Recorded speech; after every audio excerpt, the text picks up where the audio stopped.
To start with, Professor Bholanath Datta, Founder and President, MTC Global, Chairman, Global Entrepreneurs Grid, Bangalore.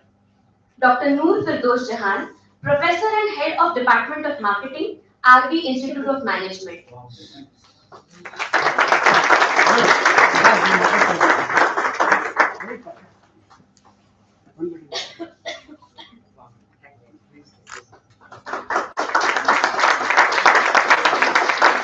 Dr. Vijayanand Ratnari Gulsam, Dean of the Faculty of Business, Economics and Communication, Naresen University, Thailand.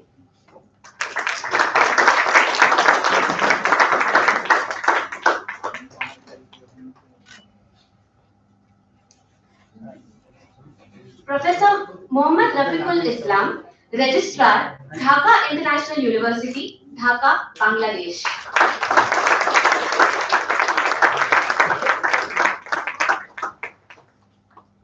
Dr. Aluri B.B. Prasad Raju, Secretary, Indian Institution of Industrial Engineering, Head of Project Planning and Coordination, HES Infra Private Limited, Hyderabad.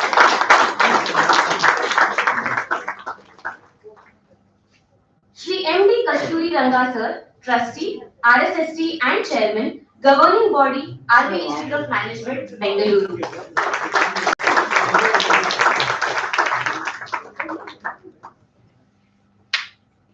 I request our student volunteers to welcome Dr. Purushottam Bang, Professor and Director, RB Institute of Management. I request you, ma'am, to welcome sir.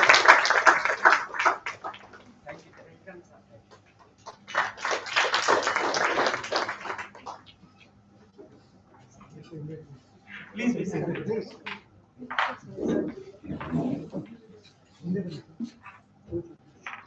To start with, I kindly request our students of second semester MBA, Sarvashri, Prajna, Sahana and Vinay to invoke Almighty's blessings with an invocation song.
beautiful invocation song.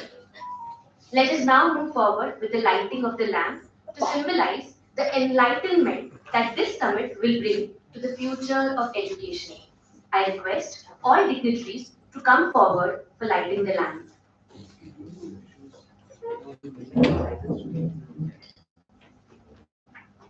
Remove your shoes if you don't mind.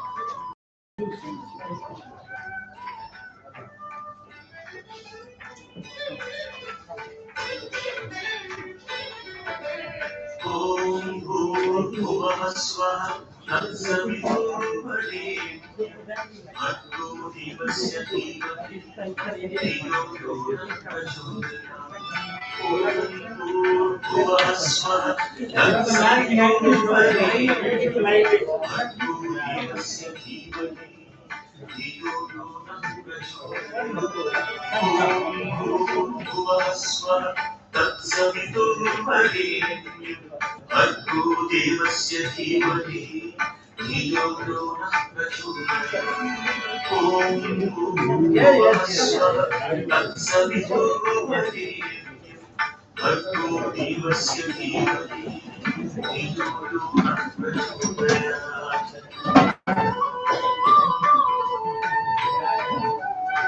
Om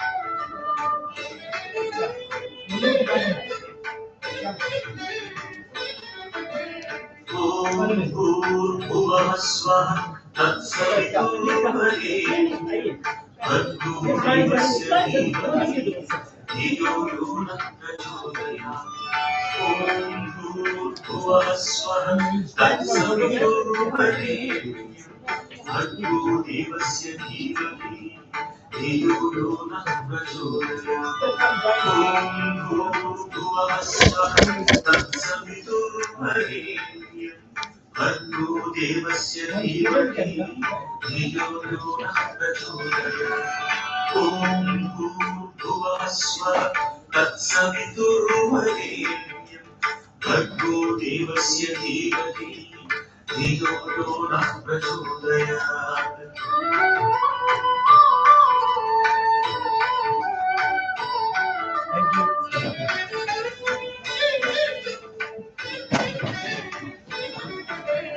Om Bhurbhuvah Swah Tatsaviturbharenyam Bhargo Devasya Dhimahi Dhiyo Yo Nah Prachodayat.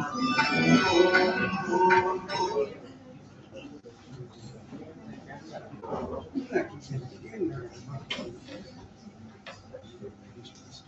Thank you. Today we have with us some esteemed personalities from all over the globe. I take honor to introduce to all of you to Professor Bholanath Datta. Professor Bholanath is an educationist, serial entrepreneur, and visiting professor in India and overseas, former World Bank Quality Assurance Expert in Higher Education, author, career counselor, business coach, chairman of Global Entrepreneurs Grid, and founder president MTC Global, a global think tank in higher education. He is a champion mentor in Startup India initiative by Government of India and mentor of change at Atal Innovation Mission, Atal Tinkering Lab, Niti Aayog, Government of India. He has authored 21 books, over 100 papers, serving in the advisory board of many organizations, journals, B-schools and universities in India and overseas. Professor Datta has over 34 years of experience in defense, corporate, higher education, research, consultancy and startup activities. He is the recipient of the prestigious Asia Grade Leadership Award for Excellence in Management Education 2012. Sir is also a recipient of Best Professor 2009, constituted by Global Tech Giant 24/7 Customer, a national level event, Lifetime Achievement Award 2015 from GBIT and SBIF Noida, and many more accolades for his outstanding contribution in higher education. He is a resource person for CII YE initiative. He is a former examiner panel member at Institute of Chartered Accountants of India, New Delhi. He has been accredited trainer cum motivator by VTU for developing entrepreneurship in college campuses and accredited management teacher by All India Management Associations, New Delhi. Professor Datta has presented many papers in national and international conferences and a sought-after speaker. He has been helping many educational institutions and organizations to excel.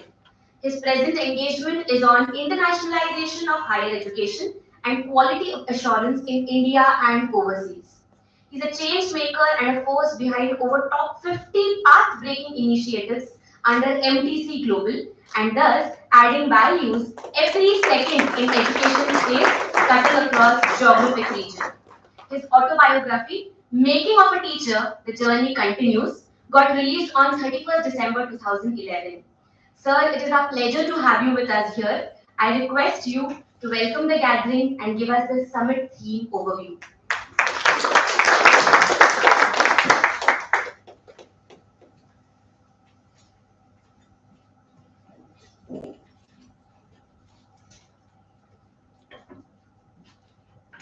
Thank you, ma'am.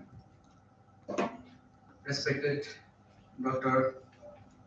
Purushottam Bang, Director of RBIM, Sri MD Kasturi Ranga sir, Trustee RSST and Chairman Governing Body, Dr. Aluri V.V. Prasada Raju, the Secretary Indian Institution of Industrial Engineering, my good friend Dr. Vijayanan, known as Viti, from Thailand, Dean of the Faculty of Business, Economics and Communication, Naresuan University, Thailand. Dr. Noor Firdaus, ma'am, very good friend for over 2 decades. We know each other. And Professor Muhammad Rafiqul Islam, Registrar, Dhaka International University, is a very good friend of mine and a well-wisher. Thank you so much, sir, for being with us this wonderful morning. And thanks all the delegates for your presence in the 14th Word Edu Summit.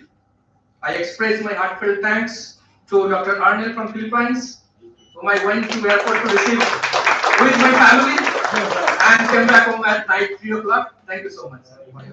It's wonderful to have you. My good friend Dr. Atul Kumar, the Dean G.Y. Patil University Business Department. My good friend from over 2 decades. We have Dr. Winston Jacob, fatherly figure, mentor, honored with British Cross. Please give a round of applause. And he's there with us this morning. We have Professor Kesar, very elderly person who was sick a few months back. But when we announced the program, he said, no, I'll make it. So he has come all the way from Gujarat, my friend. So by and large, it shows that affection, love, passion, bonding, how it works. It creates magic. It goes beyond boundary. I'm humbled to welcome Professor Dr. Joshi sir. He's all the way from Malaysia. He was a professor there. Now he's settled in Mumbai. And Madam Joshi also come all the way. I could not recognize. So ma'am said I grow older. That's why you're not able to recognize me. So a lot of fun. So it sets the stage right. And we have so many others. Professor Surya Naran, a founding member of MTC Global, former Dean, Osmania University Department of Management Studies. We have Vichana's mother, welcome ma'am, and her brother also. We have come all the way from Thailand. We have Dr. Ambuj Gupta all the way from Pune. And we are connected with another alma mater. I was from Air Force, so we have from Air Force also one person has come. So please give it a round of applause also. And all other delegates, student leaders, and ladies and gentlemen, media person, my good friend Mr. Kartik, who always comes for videography in all our events for the last 15 years. So today what MTC Global is today is because of love, bonding, and affection what we share with everyone across the line. It's not only with the faculty, with the corporate, and all other people those are connected with us. I express my heartfelt gratitude and thanks to the management of RBIM Dr. Noor Firdaus ma'am and Dr. Bang sir for collaborating with us to jointly host this particular event. Because thank you ma'am, Dr. Silan ma'am, the founding member of MTC Global. Please give a round of applause. And ma'am was a professor turned entrepreneur. So she started one company, okay, Unique Educational. Unithink Education International. Okay, few months back, and she's doing quite well, quite well. So all the best, ma'am, in your new venture. And so as I move forward, once again, I would like to welcome all of you for this wonderful summit. Okay, which generally the theme of the summit we discuss in our MTC Global Fraternity for over 3-4 months. Then we find out one contemporary area which we can discuss in the summit. And on the same topic, we release a book also, so that all the ideas can be put together through panel discussion, through speakers, and through the book as well. So the same book will be released in the inaugural program. So we decided the theme for this year's conference is VOLUTION 2050, Shaping the Future of Teaching and Learning. And as we all know that a few years back, online acceptance was very, very poor. It's all because of COVID. Post-COVID, online blended mode and the emergence of adaptive technologies, making teaching learning more productive, more effective, and the access to the teaching resources, it has gone far beyond the conventional mode. So we thought that this would be the perfect theme for this year's summit, the future of teaching learning. I would like to just set the few stage right with some thoughts on this particular theme of VOLUTION 2050. The recent changes in the education space connected with the teaching learning process, this is all because of EdTech intervention, whether we talk about AR, VR, artificial intelligence. There is a shift from time-based learning to competency-based education. And we have seen that many companies today, those who are looking for graduates with competency, even without any formal qualification, if they have the skill sets, they are being recruited starting from Google, and there are so many other companies. That's why NEP 2020 in India, we focus on outcome-based education. There is some generic skills and some specific skills. And as a teacher, we ensure that when students come out of any particular program, they must possess those skill sets. So that's one area, I think, a lot of changes. There is a focus on lifelong learning because today technology is changing so fast and so rapidly that any particular technology or the process will not hold for a long time. So we need to continuous upgrade ourselves and continuous reskill ourselves. AI-driven pedagogy, and we know that how artificial intelligence is bringing challenges as far as education research is concerned, and many countries, especially China and other countries, they have formulated specific guidelines for application of AI into education space. And because we know how research, using of ChatGPT and so many other kind of artificial intelligence. So I think that creativity and the critical thinking skills of the students, I think that those are more largely affected because of this. Sustainability and ethics in education, once again, it's getting focus, and we need to ensure that these certain qualities like social responsibility and ethical consideration into the curriculum, preparing students to lead in a complex and globalized world. And as a teacher, it's our responsibility to see that students have those qualities once they go out of the campus. Holistic education, not only on academic performance, but along with that, that emotional intelligence, creativity, problem-solving skills, these are essential skill sets for the students to lead into this world. Teacher as facilitator of knowledge, I think the most difficult point today is, as a teachers, we need to continuously upgrade ourselves. I think that's the need, because the way technology is changing, the students, they have the access to technology and different other platforms wherein they get information faster than the teachers. So I think we need to upskill, reskill ourselves to ensure that we always remain ahead of the learning curve. So by and large, this is we thought that this year the summit will have on this particular topic, and we have many eminent speakers in the inaugural program, in the panel discussion, and the valedictory programs. So we'll listen from them and we'll try to engage ourselves. And I'm sure that there will be many takeaways at the end of today's program. There are many delegates who will be joining. I think they may be on the way. And once again, I thank DY Patil University, Pune, for supporting in hosting this program.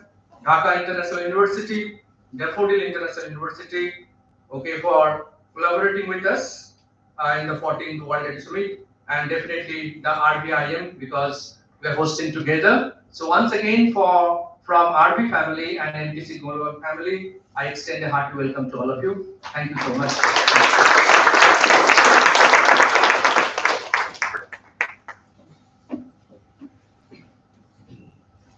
Thank you for sharing your insights on the theme for today's event, sir. Now I take this opportunity to introduce to all of you Dr. Noor Firdosh Jahan. Dr. Noor, an academician with 25 years of experience in the capacity of professor, principal, and head of postgraduate degree in business administration in reputed colleges of Bangalore. She is currently the professor and head of Department of Marketing and Research Center at RV Institute of Management, Bangalore. Dr. Noor has authored books on diversified areas of marketing and management. She has published more than 50 papers both in national and international refereed journals. She has participated as resource person in many conferences and seminars and conducted several workshops for teachers and students. Outcome-based education and on NAC and NBA accreditation processes, she has conducted numerous workshops all over Bangalore and the country. Dr. Noor is appointed as Margadarshak under the scheme of Margadarshan Initiative by AICTE. She is also nominated as Innovation Ambassador for IPR by AICTE MHRD's Innovation Cell. Presently, she is serving as a member of Karnataka Infra and Urban Mobility Panel of CI. Recently, she was awarded with Dr. APJ Abdul Kalam Educational Leadership Excellence Award 2023. She has also received MTC Global Distinguished Teacher Award Management 2021, awarded by MTC Global for a dedicated service in the field of education. Ma'am holds a postgraduate degree in business administration from Bangalore University in the area of marketing, PhD in management from Sri Padmavati Mahila Vishwavidyalayam, Tirupati, and has qualified in UGC NET. I welcome you to the event, ma'am, and I now request you to address the gathering.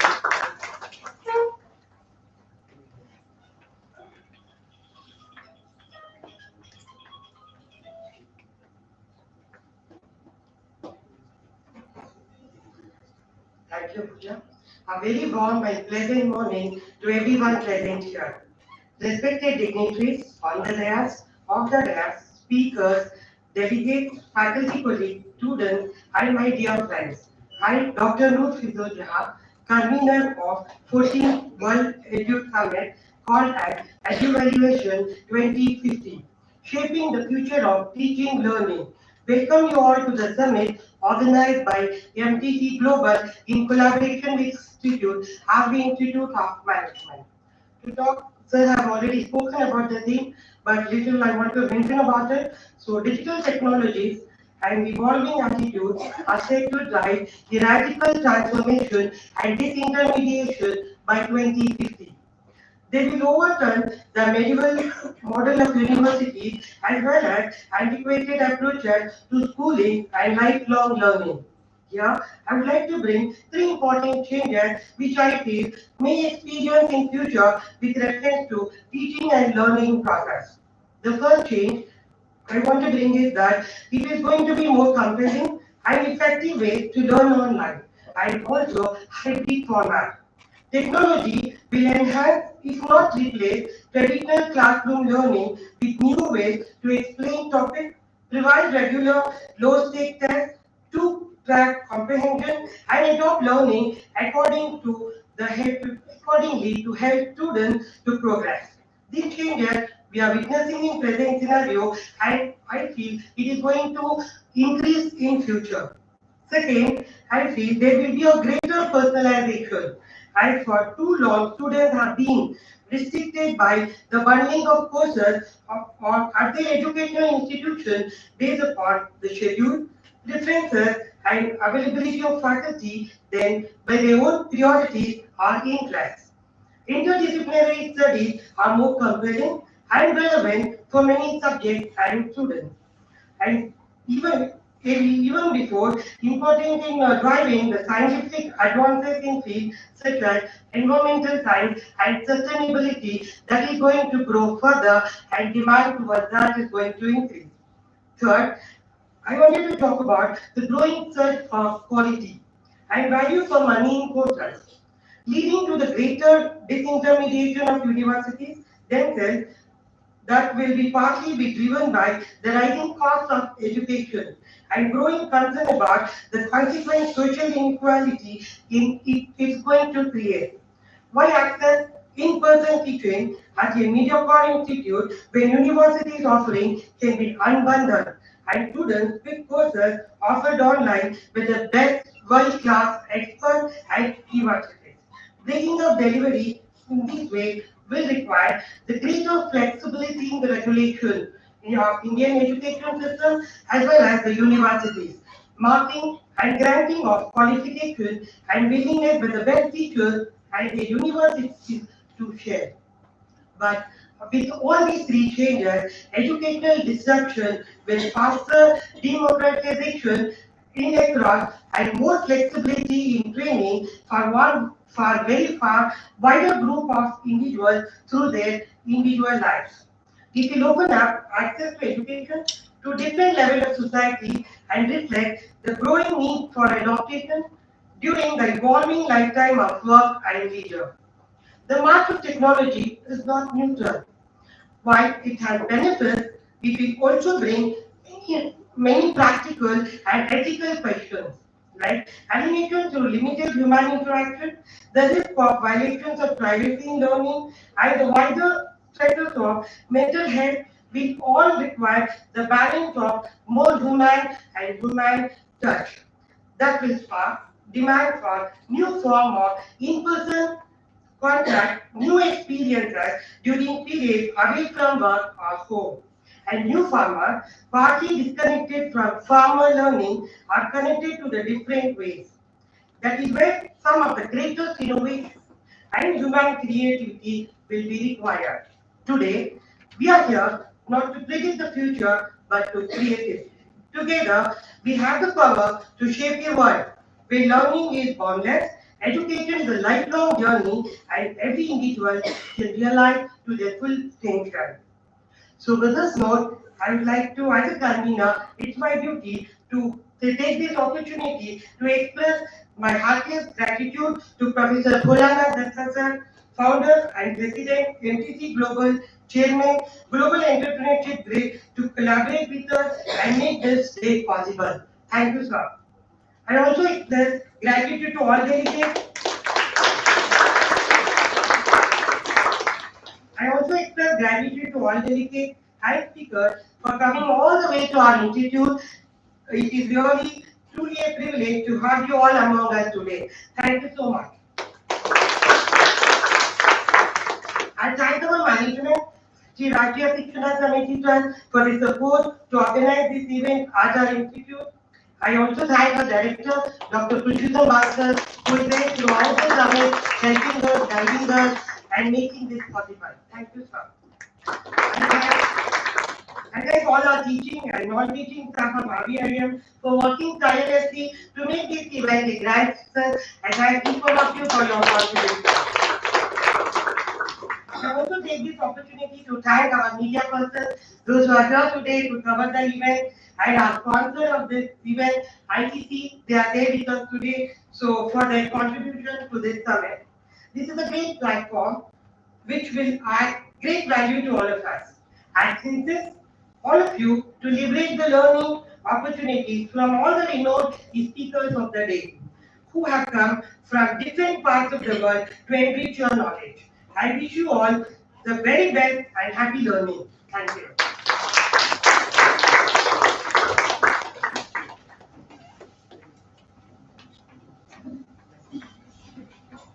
Thank you, ma'am. Today we also have with us a guest who has graced this event by coming all the way from Thailand. It gives me immense pleasure to introduce to all of you Dr. Vichayanan Ratnavibhusam. Dr. Vichayanan is a thought leader and extended her service across the globe in higher education space.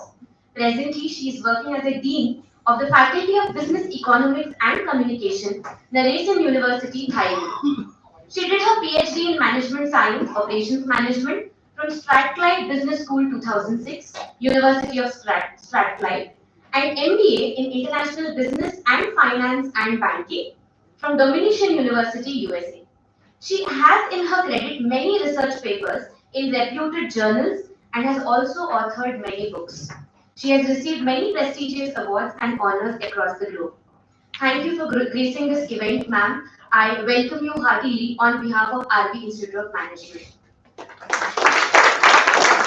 I kindly request you to deliver the keynote address.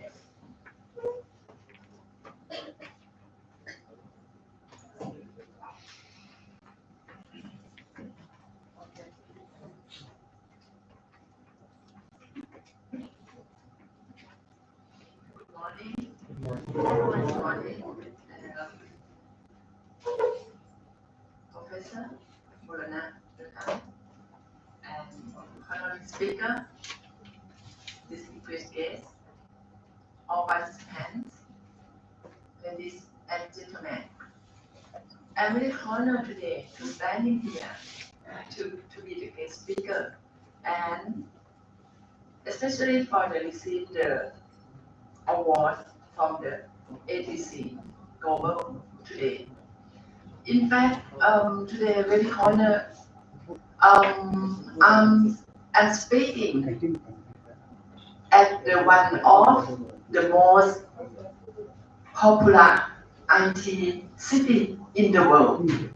It's a Bengaluru. So I'm very honored today. And also, I would like to share some thoughts as the keynote speaker on the topic of the VOLUTION 2050. It's very hard for me, next 25 years.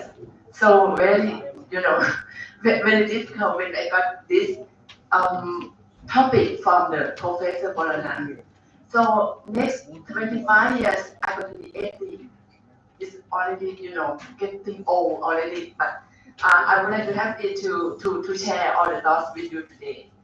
As you know that today it will undoubtedly look very different by then. The question is, everyone might ask, how can we ensure that the education we provide continues to be meaningful, relevant, and accessible in the future world? Or how do we balance the innovations that are rapidly transforming the way we teach with the timeless value of critical thinking and intellectual curiosity? In many ways, I believe the answer lies in adaptability. We must embrace change, not the threat, but as opportunities. Whether it's employment, the power of AI that we're gonna talk AI today. Reimagine the role of classroom, of preparing students for the jobs that don't yet exist. Our challenge will be to remain flexible, innovation, and above all, focus on the human element of the education.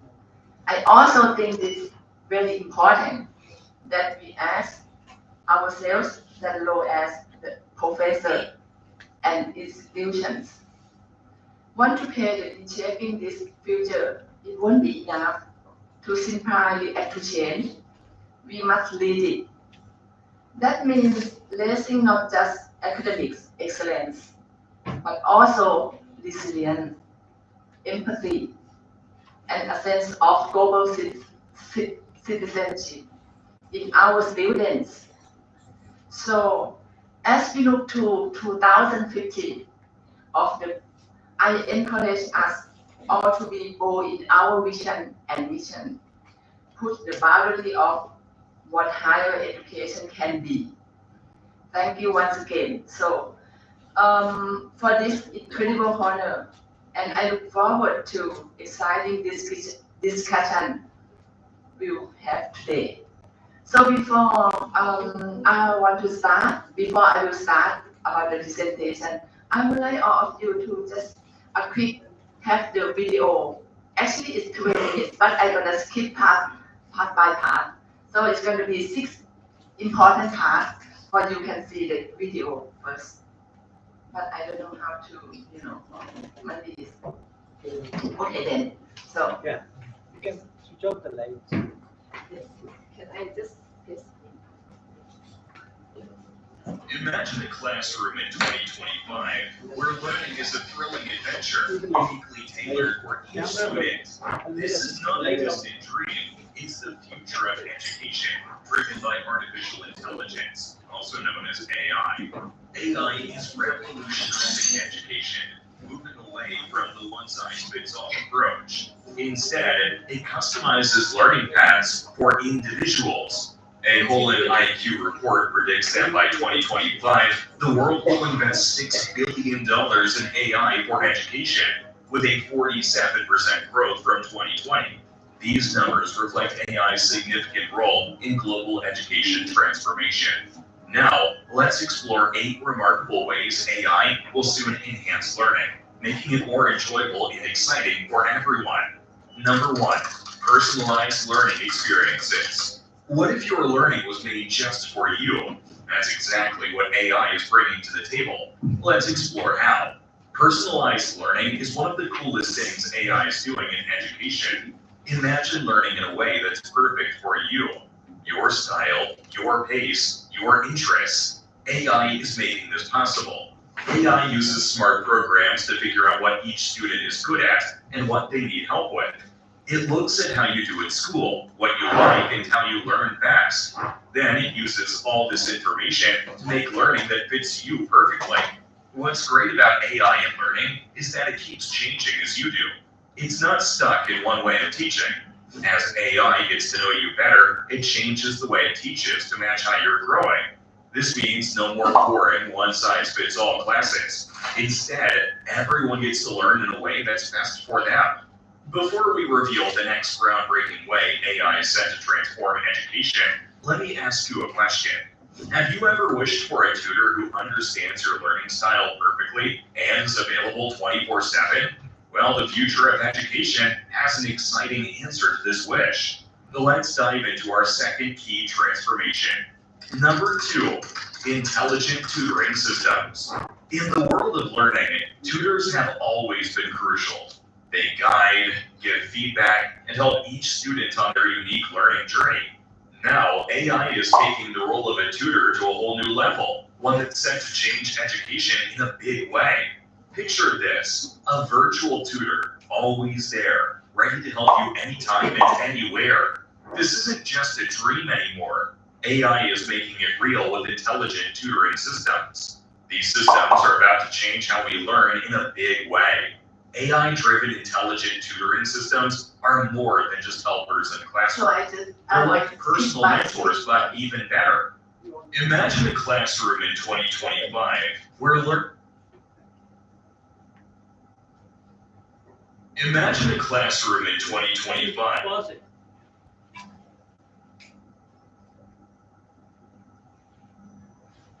Streamlined administrative tasks. Have you ever thought about the mountains of paperwork and administrative tasks behind the scenes in education?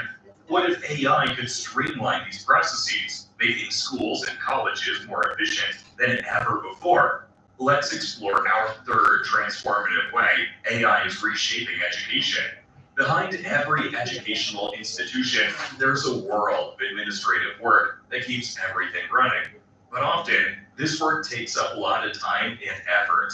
Now, AI technologies like natural language processing, NLP, and robotic process automation, RPA, are stepping up to make a big change in how these tasks are done.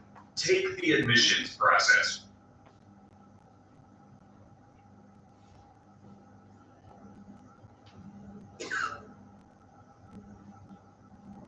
Talk about predictive analytics and its role in student success. Looking ahead to 2025, education is set to evolve beyond just teaching content. It's going to be about ensuring every student succeeds. AI's predictive analytics tools are at the forefront of this shift, offering a glimpse into a future where education is more intuitive and supportive than ever. Consider a scenario where teachers can foresee potential academic struggles and step in to help students before they fall behind. AI, with its predictive analytics capabilities, is making this possible. By sifting through vast amounts of data, AI algorithms can uncover insights that enable educators to act proactively, enhancing student outcomes. In 2025, AI's influence in education will go beyond just grading papers. It will analyze real-time data, like how students interact with online learning platforms, their attendance, and participation in discussions. By keeping an eye on these factors, AI can spot early signs of a student losing interest or facing difficulties. This allows teachers to step in quickly with the right support, helping students stay on track. The real power of this AI-driven approach lies in its potential to improve student retention rates and academic performance.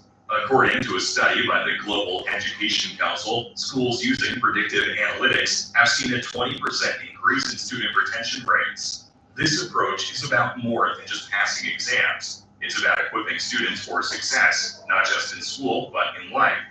Education in 2025 will focus on unlocking each student's full potential. And with AI's predictive analytics, we're on the brink of making this vision a reality. Number 5. Adapting the curriculum to market demands. As we continue to explore the transformative impact of AI on education, let's consider a vital question.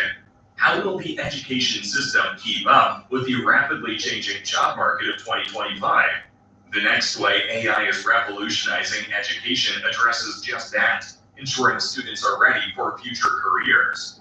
Looking towards 2025, the influence of AI in education goes beyond just personalized learning experiences.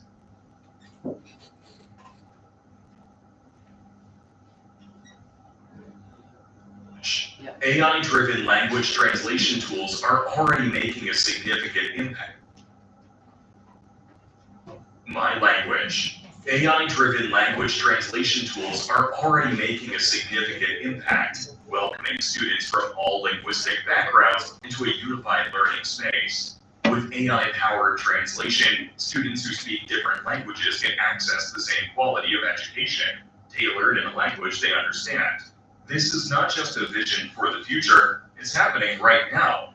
Recent statistics show that schools implementing AI translation tools have seen a 40% increase in enrollment from non-native English speakers. This is a testament to how AI is revolutionizing education, making it accessible to a broader audience. By 2025, the impact of AI in breaking down language barriers will be even more profound. Education will no longer be confined by linguistic limitations. Instead, it will be a global platform where diversity in language is celebrated and embraced. Wrap up. As we stand on the brink of a new era shaped by AI in education, a pivotal question arises. Are we prepared as a society to welcome and adapt to these transformative changes? As we look towards 2025, it's essential for us to be ready for this journey of growth and advancement, leveraging the full potential of AI-driven education. If you've made it this far, let us know what you think in the comment section below. For more interesting topics, make sure you watch the recommended video that you see on the screen right now. Thanks for watching. Thank you very much. So as you can see on the you can see on the video just now, we got the 6 parts for the AI, for the teaching and learning. And before I start a bit, so I want to talk the trends. Just now you can see 2025, but from the 2025 to 2050, it's going to be next 25 years. What's going to happen in the world for the teaching and learning? So next slide, I will talk about the education trends in 2050. We have the 5 parts, and then we're going to talk the methods. The method how to teach and learning in the 2050. And the last part, I'm going to talk just shortly what happened in Thailand expected in the 2050. All right. So I would like to start first education trends in the 2050 for the higher education level. So we classify into the 5 parts. The first one, nobody can argue that they have the online learning dominated since we got the COVID-19, right? I think for last 5 years ago. So anywhere in the world, so just give the teaching and learning by online. So the virtual reality and augmented reality will enable online, learners to have the same experience on campus study. So this is all the online learning dominates. The second one, as you can see the video earlier. So the second one is personalized and adaptive learning. So this is very important thing that students will have more personalized. The student don't want to study in the classroom, just go to the environment in anywhere, temple or the maybe we been to the Bengaluru palace. So they can study in there, no classroom now. And also the learning will become self-paced with the student able to challenge at their level. So this is the second one. The third one, as you can see as well on the video earlier, to increase use of the AI and automation. If you can see the graph, so that are dramatically increasing since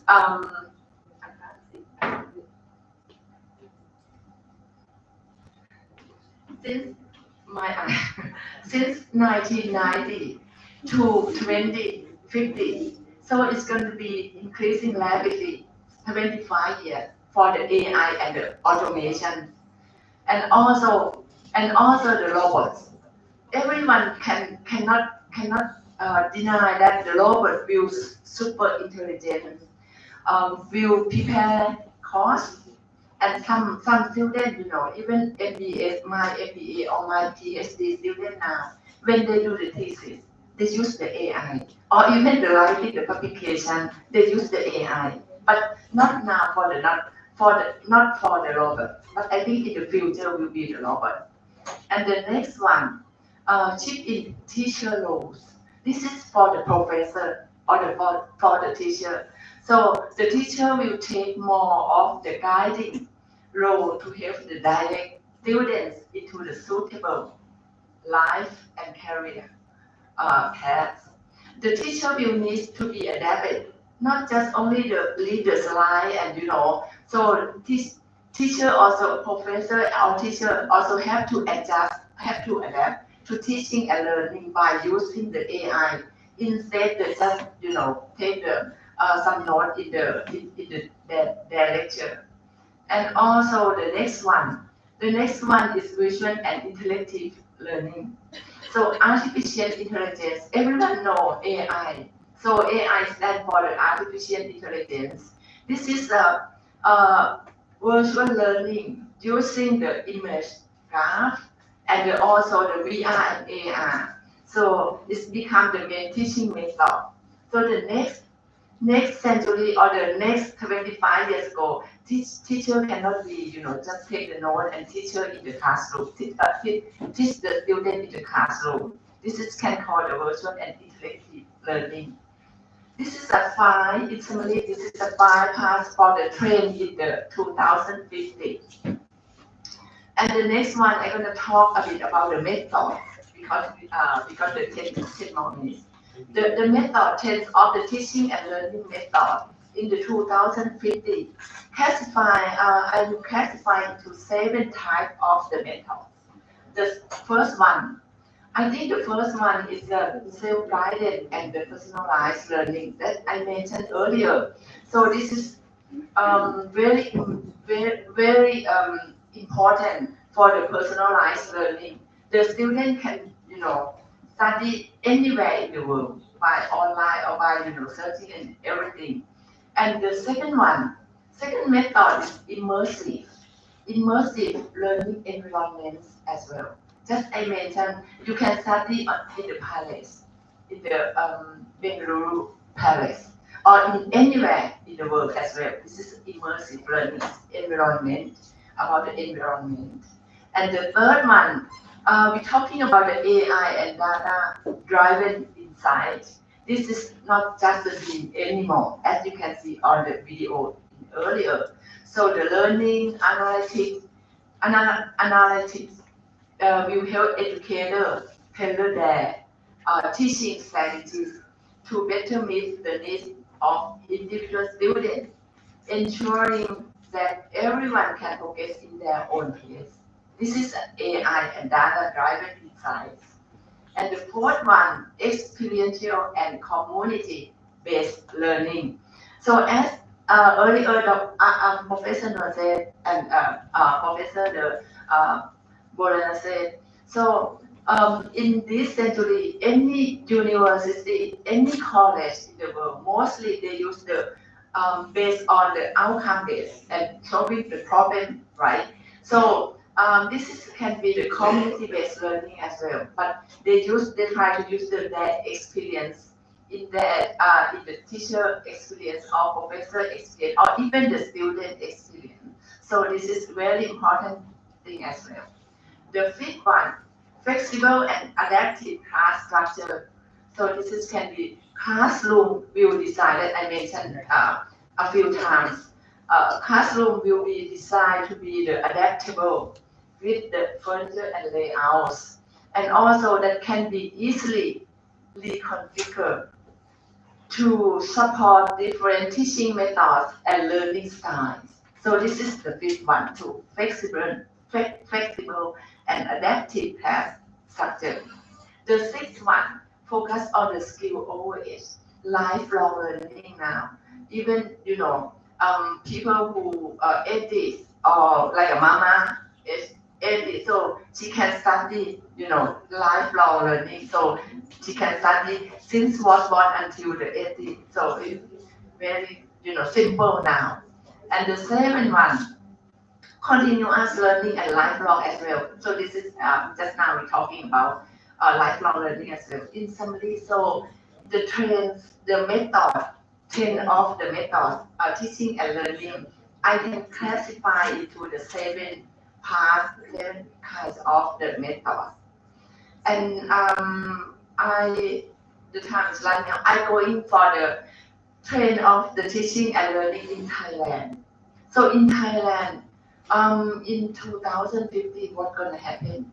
So my expectation, the first one. So I think integration of digital technology. So now most of universities, they use the technology and the AI as well when they're teaching. And next century, I think they will, not next decade, they will use the robots to, take some teaching and the writing in the class for you. And the second one, collaborative regional effort. So this thing is very common, I think, at the moment as well, and the next decade as well. Aim to enhancing the educational quality and the fostering cooperation among the member countries. So we can, among the countries like India and Thailand now. All right. And the third one, focus on the teacher training and development. This is a simple thing that the professor and student have to, training all the time and focus on the teacher training as well. They need to, they cannot, just stay at home and teach every day. So you have to learn by themselves as well and training all the time. And also the fourth one, emphasis of the experiential learning.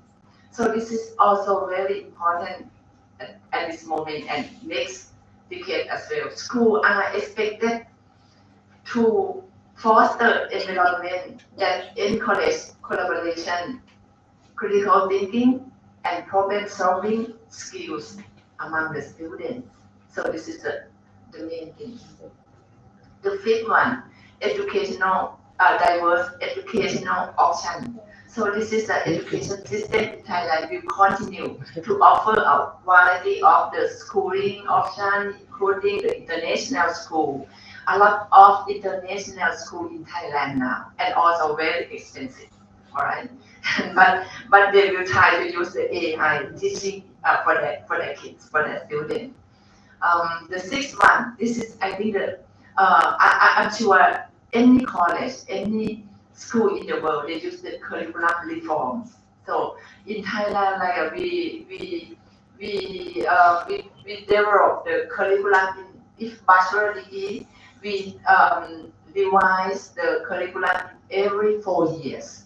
But for the master degree, every 2 years, something like that. This is a curriculum reform. This also everything for the trend of the teaching and learning in Thailand. Okay, and I think it's to summarize everything, the trend to 2050. We have the 5 tasks, right, as I mentioned earlier, and in Thailand we have the 6 types, and the methods for the teaching and learning we have the 7 types, as you can see on the slides. And 2 more slides I would like to show you before we close the session. Last but not least, I would like you to see all the slides. Who is this? Who is this? That's me, right? So that's me, right? It look like me? Yeah. Really? All right. So I just told the professor sitting here this morning. Last 3 months, I have been to China, and I stand only 1 second, and I push the camera, and then they can catch up 1 second, and then they can catch up my photo like this. Very dangerous or very advantage, only 1 second really, and then not enough for this photo. I can be in the palace now. Potential of the AI. Now, I can see in this. I just assume that this is a palace. So I just in the palace. Just only 1 second, they catch up myself and they can put me on the beautiful dressing, and also I stand there in the palace, right? So this is the potential of the AI, right? And the next, I would like to show you the next slide. This lady is Mona Lisa, right? Mona Lisa actually is in France, but now it's in Bengaluru, right? In Bengaluru. I would like to show you. So, right?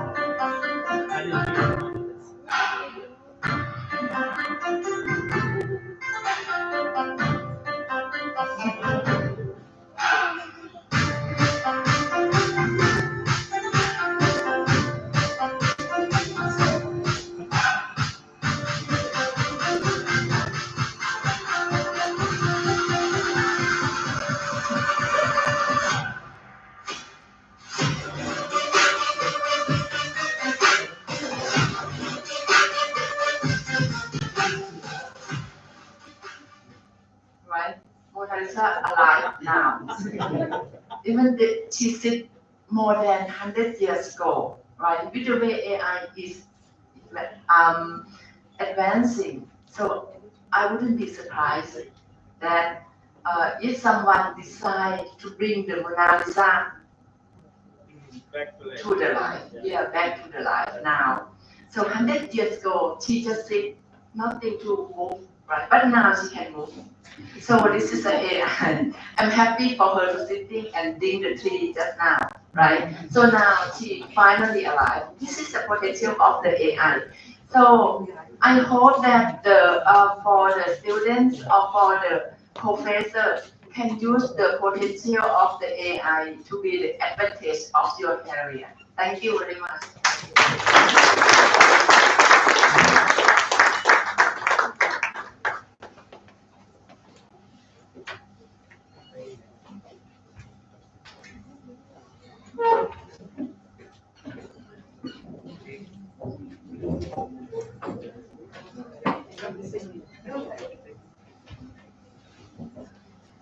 Bringing in digitally integrated technology, collaborative regional efforts, focus on teachers training and development, emphasis on experiential learning, and diverse education options. I think these points are a great way to sum up the entire theme of this event. It was indeed a pleasure listening to you, ma'am. Thank you for sharing your profound insights with all of us. Thank you very much.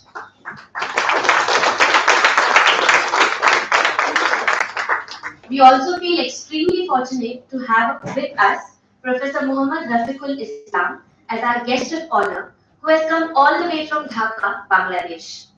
Professor Muhammad Rafiqul Islam is the Registrar of Dhaka International University, Dhaka, Bangladesh.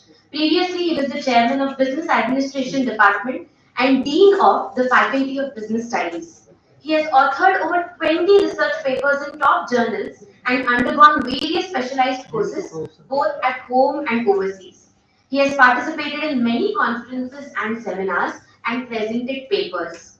And he is an academician and administrator par excellence. It's an honor to have you with us here, sir. And I kindly request you to address the gathering.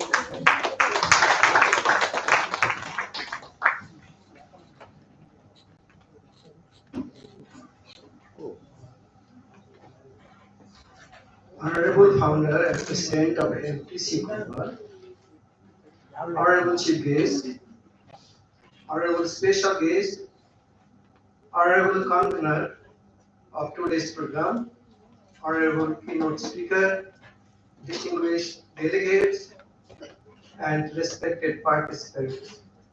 Good morning, everyone. Good morning. It's a privilege to stand before you today as we explore the future of teaching and learning, an area that is rapidly evolving and full of exciting possibilities. Education has always been the foundation of progress, but the way we teach and learn is changing. Technology is transforming our classroom, bringing in tools that allow us to personalize education like never before. Whether through online platforms, virtual reality, or artificial intelligence, we now have the ability to cater to individual learning styles and demands, making education more accessible and engaging for all.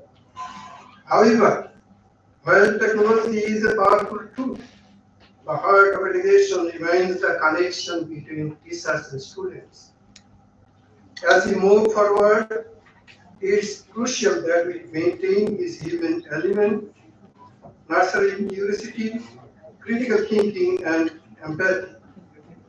Teachers will continue to play a vital role as guides, as moderators, as mentors, helping students navigate the vast amounts of information available to them and encouraging them to think creatively and independently.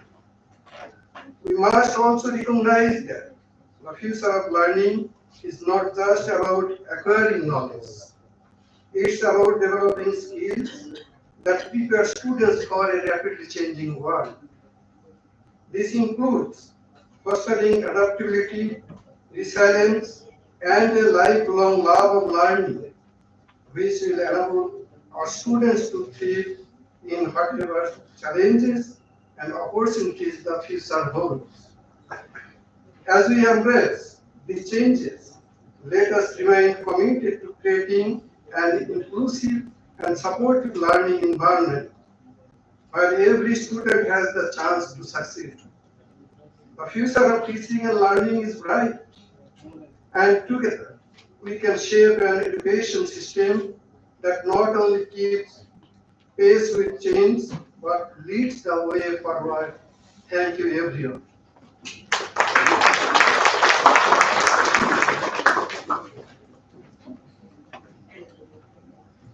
As Sir rightly said, teachers will continue to play a vital role as guides and mentors, but the future of learning is developing adaptability, resilience, and embracing change for a great learning environment. Thank you very much for sharing your insights, sir. RV Institute of Management is blessed to have a dynamic personality like Dr. Purushottam Bang as our director. Dr. Bang is an engineer with a rich experience of around 29 plus years in academia and industry.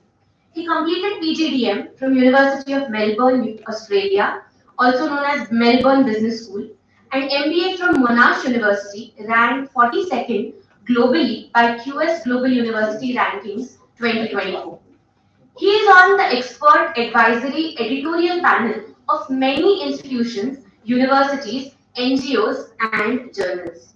He has presented and published 30 plus research articles in national and international refereed journals. Dr. Bang was conferred Best Academic Leader of the Year by BMA, that is the Bangalore Management Association, during 65th Anniversary Award 2022. He is a member of many associations and institutional bodies. He was elected the Fellow of World Academy of Productivity, Sciences and at Beijing, China in 2019. He is also a Research Fellow of Institute of Productivity, UK. Dr. Bang has been offering management consultancy services to local businesses, institutions, and entrepreneurs. He has been undertaking several funded research projects in various domains. Dr. Bang has been training professionals on building entrepreneurial skills, design thinking, leadership skills, and yoga. Sir has always been a strong support system in every event and activity at RBIM. It's a pleasure to have you here, sir. I now request you to share your insights with the gathering.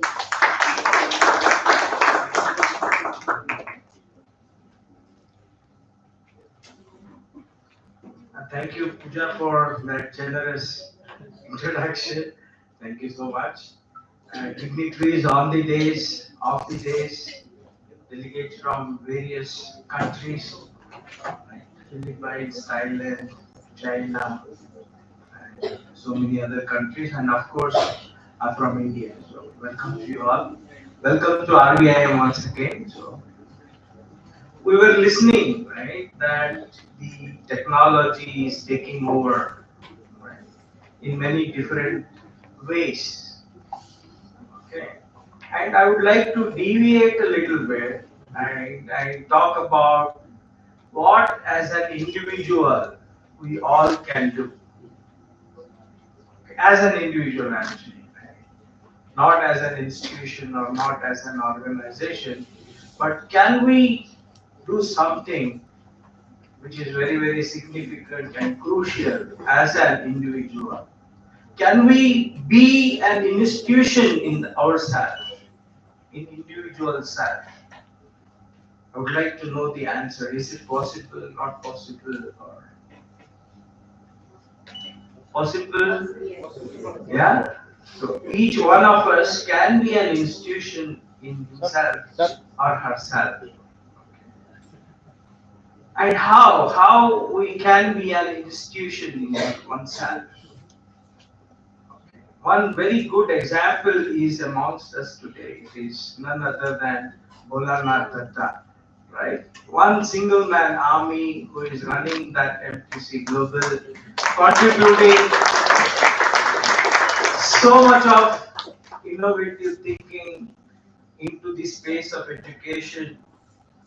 how we can make it more innovative, bring novelty to the education. Lot of discussions he initiate on his platform, then convert those discussions into proceedings in the form of books, okay, so that each one of us can get benefited. Right? When I really look into, what are the called, salient features of people like Bholanath Datta, and there are many examples I will quote, right? I found what it really needs, if anybody, any one of us want to really become an institution, is number one, genuine concern about the current problems, issues, challenges. Genuine concern from heart. Not just talking loud about it and making a buzz about it and news about it, but truly he doesn't have anything to connect with that problem. Then it does not work. One should have a genuine concern to address those problems, challenges, issues, and of course willingness to do something about these problems. Strong willingness is of course required, but only willingness is not enough. One should actually dedicate and devote the time, energy, knowledge, skills, network, and whatever resources that he has or she has at her disposal, including contacts, money, right? I know an example which I would like to quote here. Professor Krishna Kumar, I don't know how many of you heard about him. He is now around 78, founding director of Indian Institute of Management, Kozhikode. He was with the dean of IIM at Lucknow, and then for Indore also. He's 78, and recently he invited me to his house. He has a 2-bedroom simple flat in Lucknow. Out of those 2 rooms, he has converted 1 room into a faculty guest house. Anybody who want to visit Lucknow, he just has to inform him, and that room will be yours. Equipped with all technologies. You can take MDPs, you can take FDPs from that room itself. Okay. And just go back by 10-20 years, entire IIM's intake was around 2000 of India, such a big country with a population of 150 crores. Just 2000, but because his thought process that today's intake is around 20,000 plus. He said, no, we can't just play with small numbers. We have to increase our intake and bring new IIMs. So he launched that initiative, because of which now every state in India has an IIM with a minimum intake of 480. Otherwise, people used to, play around with 60 intake, maximum 120 intake. They want to be happy and with whatever little that they have and enjoy that. But because his thought process that this is not enough, we need to do more, and he is the one who said we should take the management education and connect with all the SAARC countries to begin with, all the 8 countries which are part of SAARC. So we have many such examples who have been doing this. Okay, another good example is our own founding members of this trust, RSST, we call Rashtriya Shikshana Samiti Trust. We started with just 8 students in 1 classroom, rented classroom, 1 room. It was their efforts, the founding members, founding people like M.K. Panduranga Sethi sir, and Shivananda Sharma sir, T.A. Pandu sir, and of course the family of Kasturi Ranga sir, contributed immensely without worrying about what I will get. Without any expectations, zero expectations, they only gave, right? Those are the attributes, salient features, if you really want to become an institution. Okay. And of course, my day start with reading the mail from Bolanath Datta. He shoots mail every day morning. Those who are on MTC Global, okay, he just leave us with a thought, which keeps tinkering around in our brain. What is this? Why is he talking like this? What we can do about it as a teacher, as a fraternity of an education system. What is that we can do? How is that we can contribute in whatever little way that we can? I start my day by reading one chapter by a saint called Gondavlekar, who is a disciple of Ramdas Maharaj. From Pune, you may be knowing it. Ramdas Maharaj is the guru of Shivaji Maharaj, right, who is the warrior, great warrior of India. And today's note was, I would like to open, if it is possible, and just try. Okay. The topic today was in that book. Every day I read, there is one page on each day. You can just zoom it a bit. Bring it up. Characteristics of saints. Right? We don't have to go to Himalayas to find the saints. Right? They are amongst us, but we don't, actually look at them, right? And he says, one who is liked by many is a saintly person. Such a person becomes immortal. He lives unselfishly and keeps control over his mind. He can never have the wickedness to ruin others for his own selfish motive. He mixes and behaves with different persons as if he is of their age and nature. Such a person never praises or censures anyone. Even while deserving honor, he never expects it. He has full control over his passions and he always endeavors to alleviate others' suffering.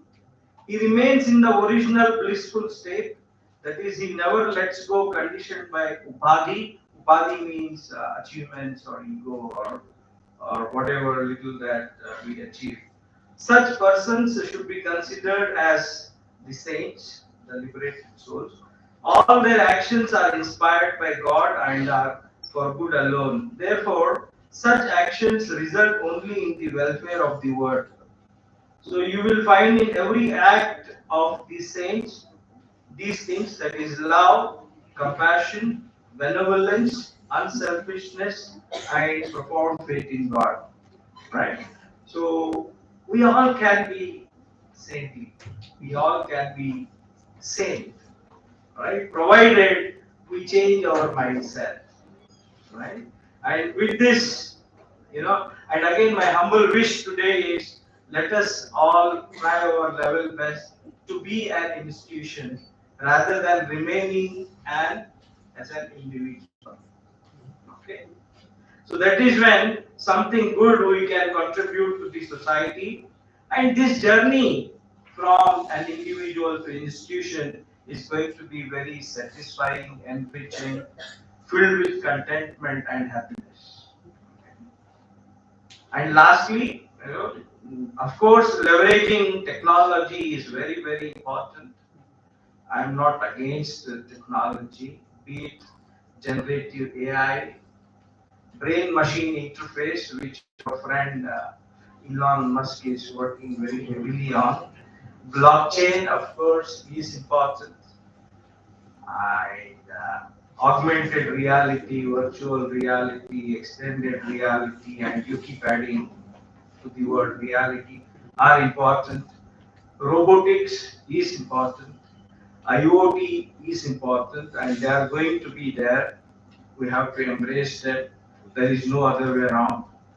But simultaneously, we should not forget our roots. Okay, what I mean by our roots is our traditional Indian Gurukul way of teaching learning.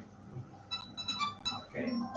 Recently, we had an interaction with Professor Barbara Oakley, who is the celebrated author on Coursera. She was mentioning this, that ability to recall, reflect, contemplate is very, very important. Not going back to computers all the time, not going back to mobiles all the time. You should be, our brain is so powerful, it can store unlimited, infinite amount of information. But our ability to recall it whenever we need it, and ability to reflect on whatever that we have learned, ability to contemplate on whatever that we have learned is very, very important. Predominantly, our Gurukul is highly personalized, one-on-one. It was values driven, right? Not education, not at the cost of human values, right? Holistic, it has to be very, very holistic. And more important is, instead of teaching something, we should try to inspire the students. Job of the guru is to inspire, not to transfer information. That is not the real job of a guru, because in each one of us, like I said, there is an infinite potential in each student of ours. How I can kindle that infinite potential so that a lot of good things he or she can do at a later point of time. That is the real job of a guru. So I believe a rich blend of these technologies with, of course, a traditional Gurukul way of education is what is required today. Merely embracing technologies is not going to solve the problems, but we should keep that, and of course keep the roots also intact. So when the roots are intact, the tree can withstand all turbulences. Right? If the roots are weak, it's going to fall down. Right? So this Gurukul way is that strong root system. Okay. So if we do that, I think we'll be in a better position. So with that thought, I would like to leave you all and look for good discussions, deliberations throughout the day, and a lot of good interactions happen on this day. Thank you, Bholanath sir, again for giving us this opportunity to host this good event so that we all teachers can talk openly about our issues, problems, challenges, and how we can address those challenges. Thank you so much. Thank you.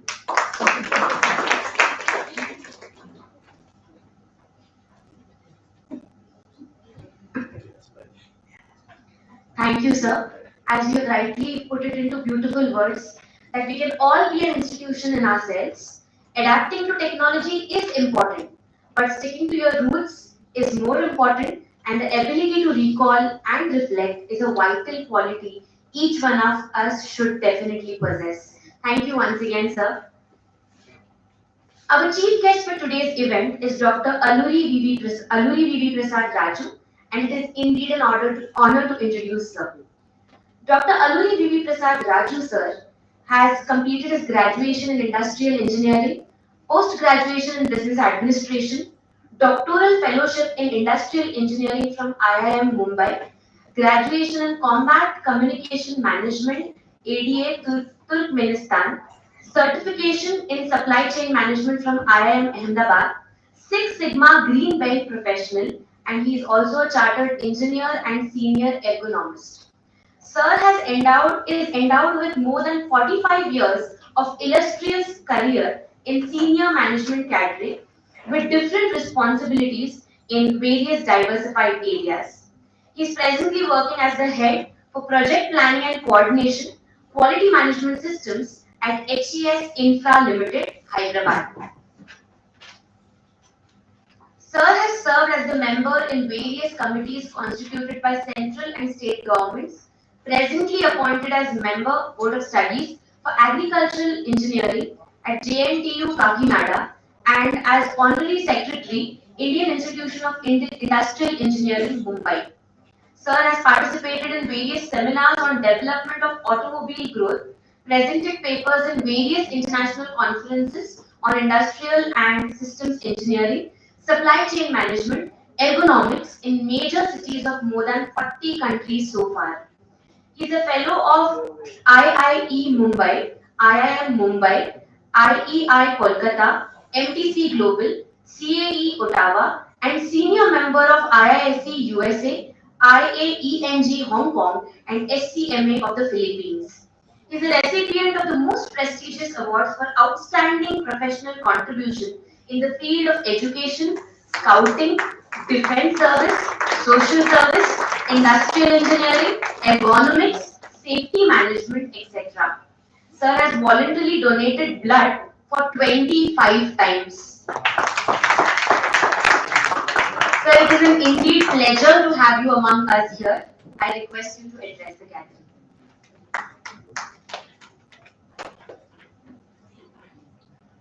Thank you, madam, for the introduction. I asked for a brief, but you made it a paragraph. My dear friends, I should say traditionally, ladies and gentlemen, distinguished guests, honored educators here, very good morning. The reporting I conclude before we all get exhausted. It's a great honor and privilege to be here today. The 14th Word Edu Summit on this 14th September, hosted by MTC Global with the think tank in higher education as a motto, and Army Institute of Management, where they say we prepare you for life. Fantastic slogan, sir. Yes. Definitely gives a lot of interest and consider such a distinguished group of minds to discuss one of the most pressing and exciting topics of our time, the future of teaching and learning in higher education. I should say the delegates of three generations are here, and Madam brought previous generation, Monal is also here officially. Thank you, Madam. So we are almost 500 years put together in this seminar. As we stand on the brink of a new era in education, we are witnessing an unprecedented transformation in how we teach, how students learn, and how knowledge is shared. The traditional models of education, while still valuable, as our director said, are being reimagined in response to the demands of a rapidly changing world. First and foremost, technology continues to be a powerful enabler, from artificial intelligence and virtual reality to personalized learning platforms. Many of our keynote address speakers, special guests, and all talked about all these jargons, but still I am reminding once again like a word of the expert. We are seeing tools that not only enhance the learning experience but also make education more accessible to diverse range of students. However, technology is not a replacement for the human touch. Rather, it should be seen as a complement to the expertise, empathy, and creativity that educators bring to the table. One of the most significant shifts we are seeing is toward personalized and flexible learning pathways. Today's students are looking for learning experiences that align with their individual goals, interests, and life circumstances. Another key trend is the globalization of education. Higher education is no longer confined by geographical boundaries. As the previous speaker shown the slides on how this is being improved, further going to improve, what is the forecast? Also, they have given us a video picture of that. The role of educators is very crucial. While we embrace these changes, we must also ask ourselves, what is the role of educators in this new landscape? More than ever, educators are not just transmitters of knowledge, but facilitators of learning, mentors, and guides. We must focus on developing critical thinking, creativity, and adaptability in our future generation, that is today's students. Skills that will serve them well in future, that is increasingly uncertain dynamic. So before I conclude, I still remember what many of us told. We are meeting second Saturday of September every year. This is the 14th one on 14th September. And very fantastic you can say, many have praised you, but as a colleague from Indian Air Force, as well as the teaching faculty, as well as working people, we are between Teachers' Day and tomorrow's English Day. So, Golanaji, 14th September will remember you. Our second Saturday of September will be a day, will be definitely UN will recognize her. And when my next trip to Geneva, UNDP, I'll propose in the board of accreditation are naming the dates. Where central government also has to propose, we'll do that part. 5 member of parliaments have to suggest. I gathered that number, sir. Definitely, I need a write-up from you. What we will do is Teachers' Day on 5th September. We are celebrating Father Krishnan sir. Tomorrow we are celebrating Vishwasaraya sir birthday and English Day. Bholanat's day will come. Teachers of tomorrow's generation will say second Saturday of the September is MTC Global Day.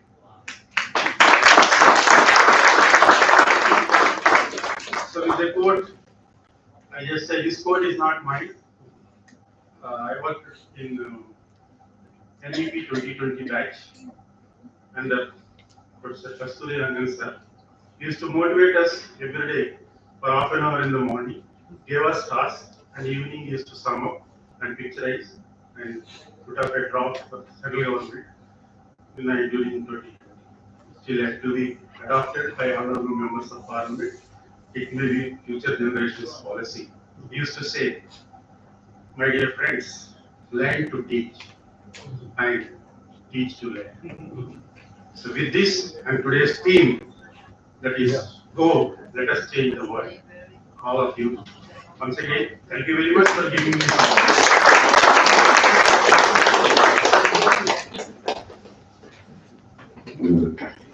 Thank you, sir. I would now like to request Professor Bholanath to take over the proceedings.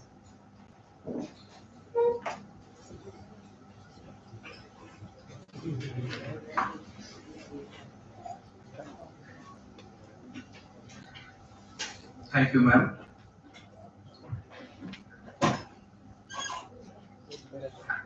We have with us the management of New Millennium School.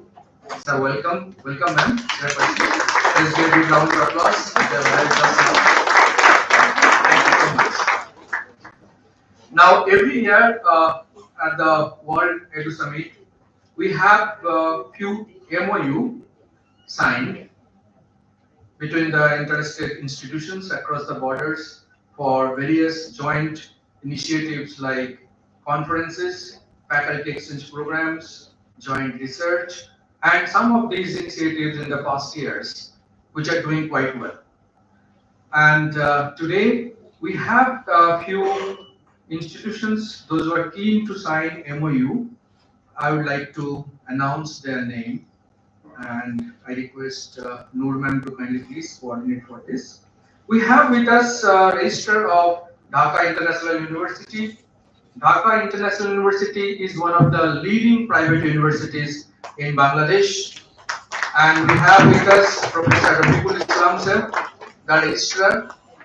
The Chairman Board of Trustees, Barrister Samim Haidar Patwari sir, is a good friend of mine, and sir is very keen to enter into various kind of joint initiatives, and some are doing quite well. So first one we have the MOU between IMIS Bhubaneswar and Dhaka International University.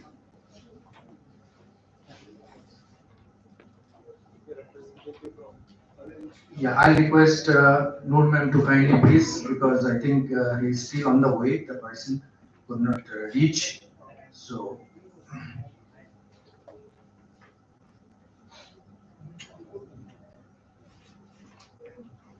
You do it on their behalf. please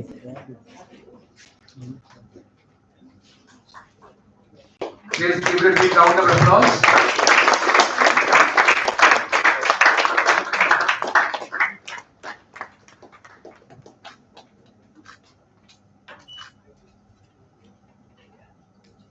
Can give it to sir.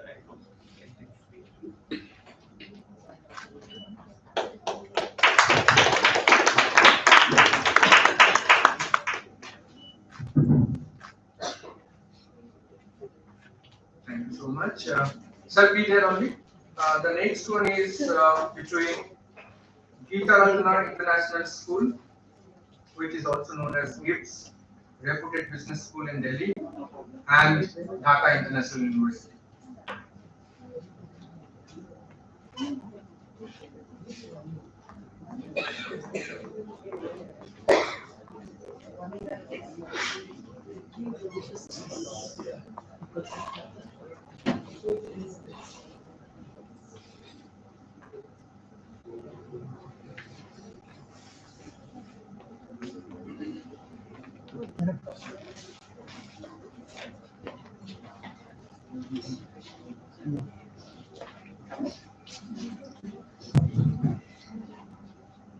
Thank you so much.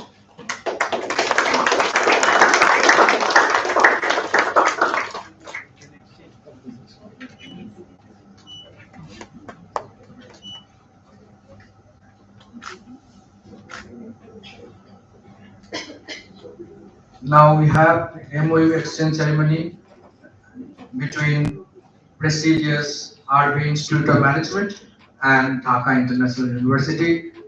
I request Director sir to kindly please exchange the MOU with DIU. I request sir also to kindly please join.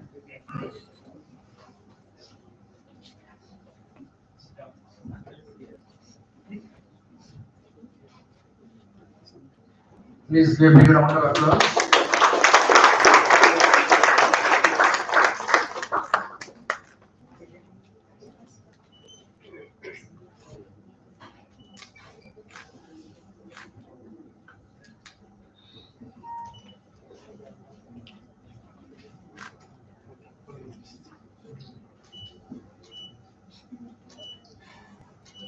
Sir, please be there, sir.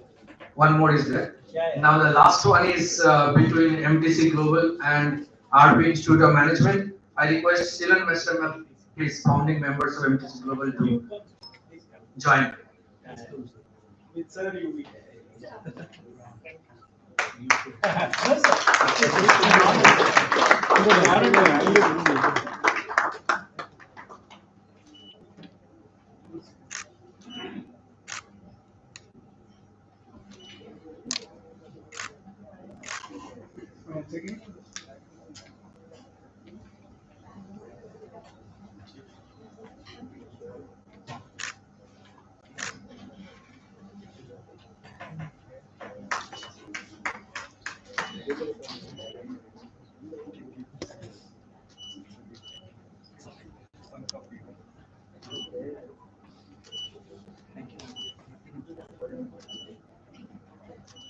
Thank you.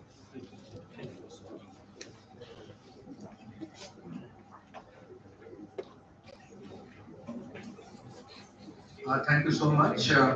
We have in the valedictory program award ceremony as well, but Dr. Pichen, I think, will lead before that.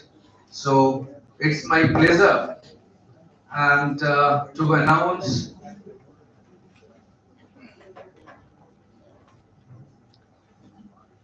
MTC Global Outstanding Academic Leadership Award 2024 is conferred upon Dr. Vichayana. Please give a round of applause. Dean of the Faculty of Business, Economics and Communication, Bengaluru University. I request Honorable Sri MD Kasturi Ranga sir to kindly please hand over, and thank you so much, sir.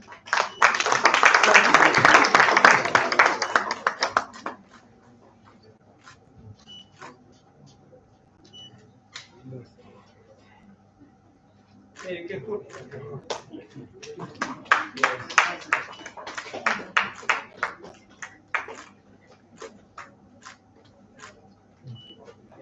Thank you.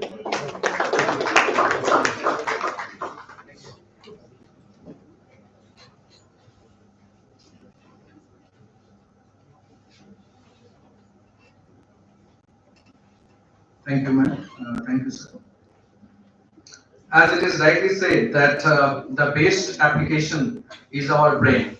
We have so many applications in the Google Store, the Play Store. The best is our brain. I think even we're talking about the emergence of artificial intelligence and adaptive technologies, I think human connect will remain, okay, the prime focus. That's the need. And today we could see in the many countries they have human library, right? Instead of having book or digital library, wherein senior professors or the senior professionals can come and join together in a particular day, and youngsters can come and interact. So that's the concept of human library. I think there is a more focus on PBL, project-based learning, because most of the things we get out of ChatGPT, how we can defeat that particular practice. So hands-on activities and project-based learning, this would be the main focus area in the coming days.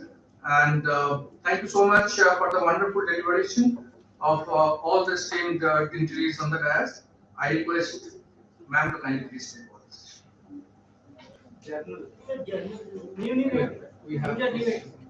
We have one more activity. I think extremely sorry. We have the releasing of RBIM journal.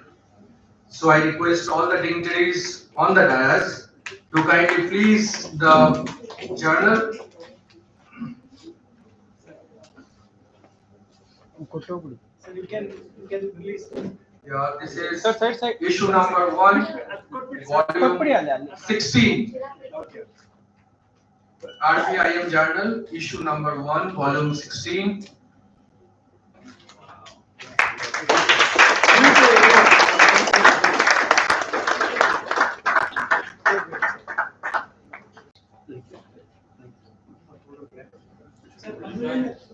So this is our editorial board. Thank you so much for your time.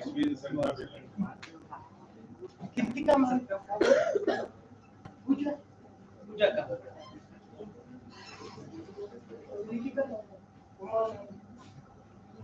Come, Tamil, come join. Anupam.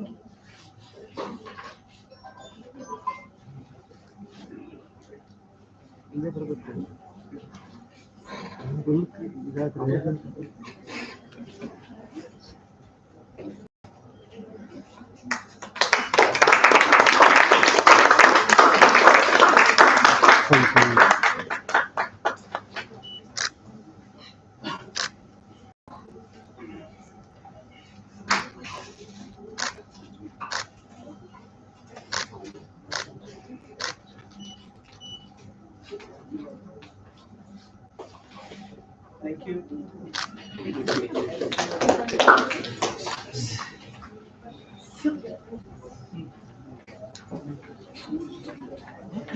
Now we have the MTC Global book release, and the number goes along with this is also the 14th unique book project of MTC Global. Every year, as I said, this is a round of applause. Every year on the theme of the summit, we also release a book. And initially we used to get the printed hard copy, but later on we switched over to PDF format because we can distribute freely. We can upload in ResearchGate, academy.edu, and the circulation also goes around the world. So we are releasing the book, the cover page of the book and the soft copy will be not distributed to everyone. We have the soft copy with us, and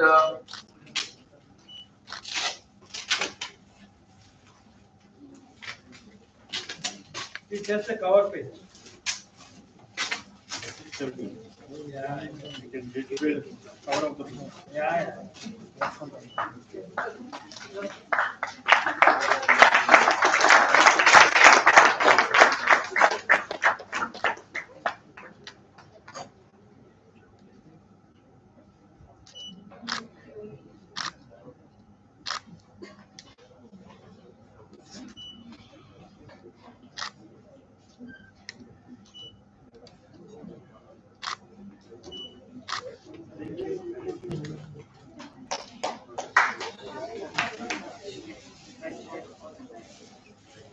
thank you so much. This book has 42 papers contributed by authors from more than 15 countries, and it's a very good resource. And I'll upload in all the social media, and I'll circulate the copy through email also. And I'm definitely this should supplement whatever thoughts we are discussing in this particular session. Thank you so much. I hand over the session to them.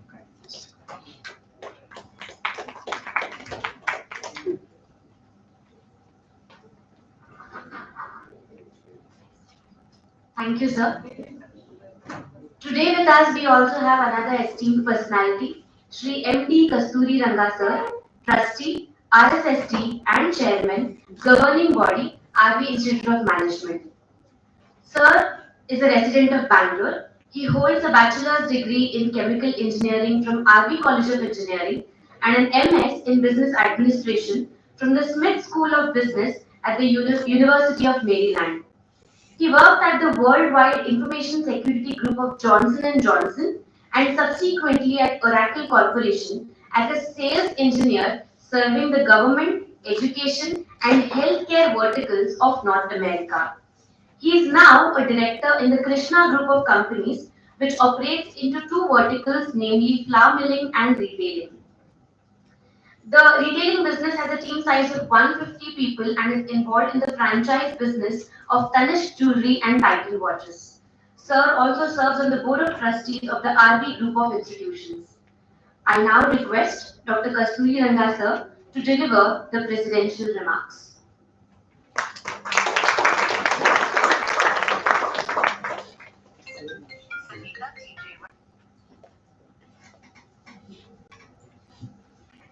Good morning to all of you. I think much has been said about the impact of AI on education and the future of learning, so I'll not deliberate more on that. I just want to express my sincere thanks to MTC Global for partnering with RBIM to organize this 14th annual global convention, on the evolution of education and the impact of technology going forward and how the future of education will be, especially in the field of management. And I also would like to take a moment to thank Dr. Vijayanand for her interesting insights on the impact of AI. And Dr. Rafiqul Islam, thank you, sir, for traveling all the way from Dhaka and for sharing your thoughts. Dr. Rafiqul, sir, for being kind enough to come here and for also sharing your insights on what exactly will be the impact of technology and how we should, let's say, embrace education. And more importantly, Dr. Bang for his very thoughtful and insightful speech on embracing our traditional Gurukul system and also embracing technology, which I feel is extremely important, and I completely agree with you. So without taking any more of your time, I would like to express my sincere thanks to all the delegates who have traveled from far and wide, and to all the dignitaries on the dais to share your thoughts. And I'm sure that during the course of the day, while you all deliberate on the impact of technology in the future of education, I'm sure that interesting insights will emerge. Right? So thank you very much, and I wish RBIM and I wish MTC Global all the very best. Thank you very much.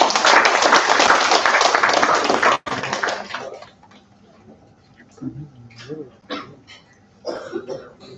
you very much, sir. We have now reached the end of this inaugural session. I would take this opportunity to thank Dr. Vijayanand, Dean of Faculty of Business, Economics and Communication, Harrison University, Thailand. Thank you so much, ma'am, for coming all the way to RBIO. It was an honor to have you here. I request our student volunteers to honor ma'am with a token of gratitude. I request our director, Dr. Purushottam Bang, to do the honors.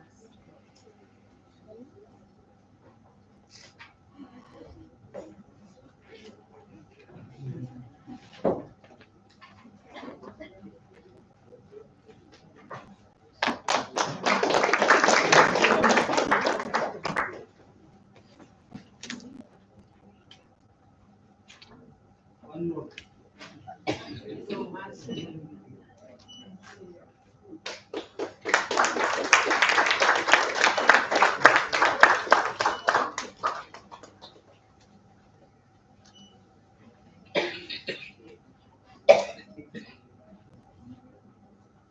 I extend sincere gratitude to Professor Mohammad Rafiqul Islam sir, and I would request our director and Dr. Aluri Prasad sir to express our gratitude on behalf of RBIM and MTC Global to Mohammad Rafiqul Islam.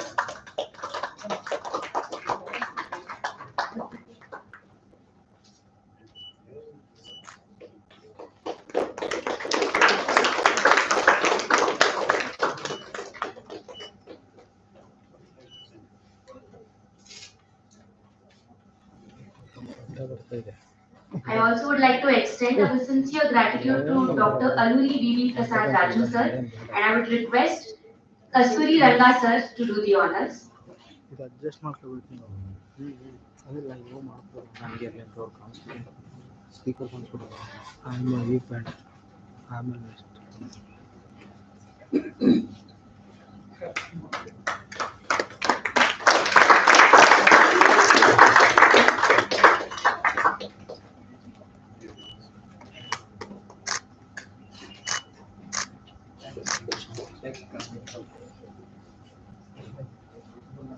We are also thankful to Shri M.D. Kasturi Ranga sir for gracing this event, and I would like to request Professor Mohammad Rafiqul Islam sir to do the honors. Sir? Allah, just they have come. It's a small joke now.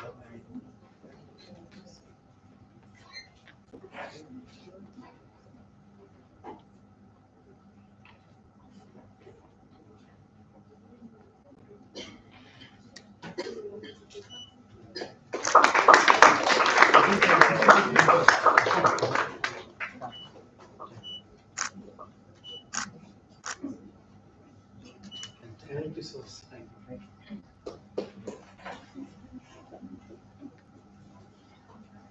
I also thank Dr. Purushottam Bang sir for being the strong support behind this event, and I take this opportunity to request Bholanath sir to honor Dr. Purushottam Bang.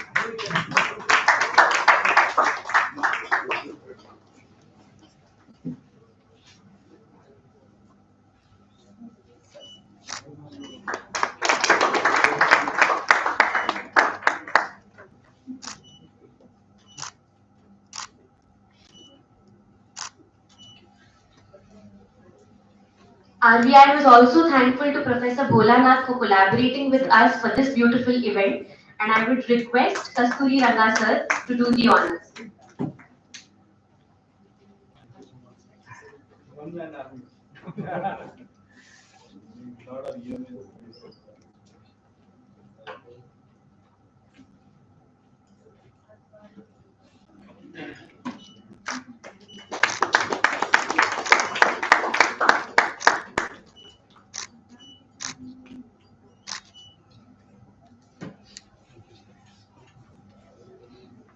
Last but not the least, the captain of the ship, Dr. Noor Firdosh Jahan. Thank you very much, ma'am. And I would request Dr. Vijayanand to honor Dr. Noor. Come, no. No, it's okay.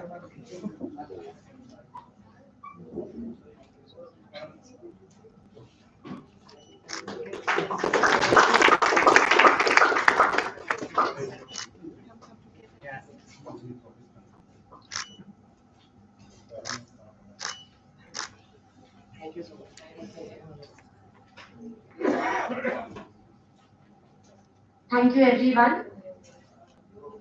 Also, I would extend my sincere gratitude on behalf of RBI to all the media persons for covering our inaugural event, all the delegates, speakers, participants, faculty members, technical and support staff, and everyone behind the event because of which this inaugural session was a grand success. Thank you, one and all. We will now break for high tea, and I request all of you to assemble back into the conference hall at 12 by 12:15. So quickly take a high tea break, and I request all of you to come back in 10 minutes. The high tea is arranged in the basement.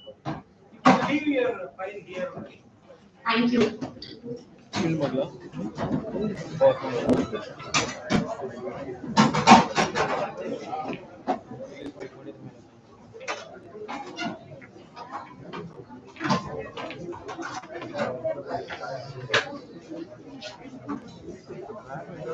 Yeah, one-on-one, individualized.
something which I can add value to, because all of you have spending your precious time here. If I can say something which can add another dimension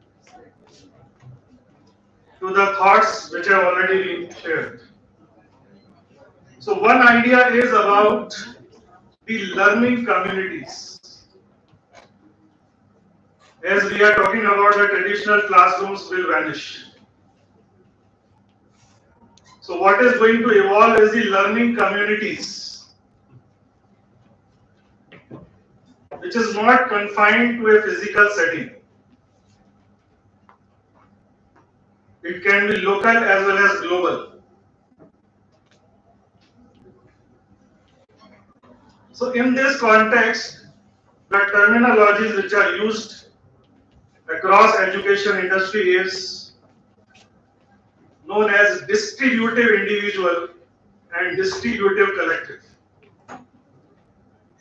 So what is distributive individual? A distributive individual is an individual who tries to gain knowledge from many sources.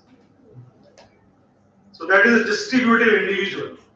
An individual, when it comes to learning, is distributive in terms of collecting knowledge from so many different sources, which you very well know are available not only in a physical classroom but also on online, and you have the flexibility to access it from anywhere in the world. Another is distributive collective,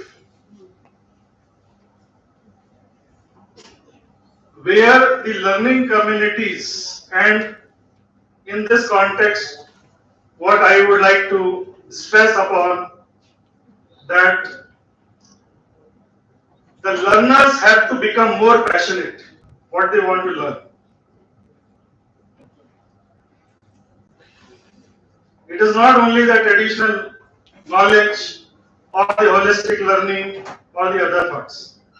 It is rather something for which you are passionate for, something where you want to do something in your life, in your career. You want to learn, you want to apply, and you feel utmost satisfaction in doing this. So connecting to the communities in physical setting, online, locally, globally, within the country, outside the country, nowadays it is possible. You can connect to the right communities, and there you become distributive collective, where you are connected to the same communities which are passionate for the same cause. And they want to learn something, they want to apply that knowledge in some practical endeavors.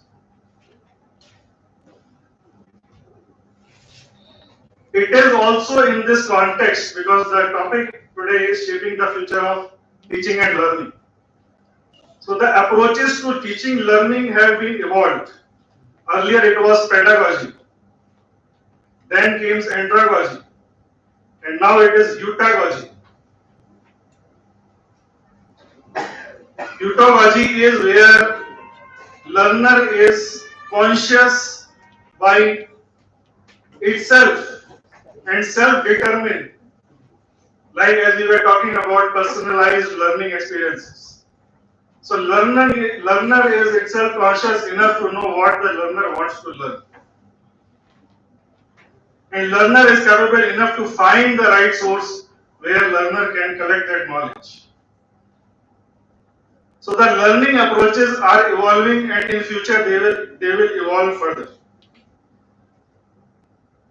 Related to this only, which has been talked about also, I just want to stress upon the power of collaboration, and not only collaboration, but if you can create something. So co-creation. So if you can be part of the learning communities and you together can co-create something, which if we follow the Bloom's taxonomy also, then it is the highest order of learning. where you are able to co-create, create or co-create.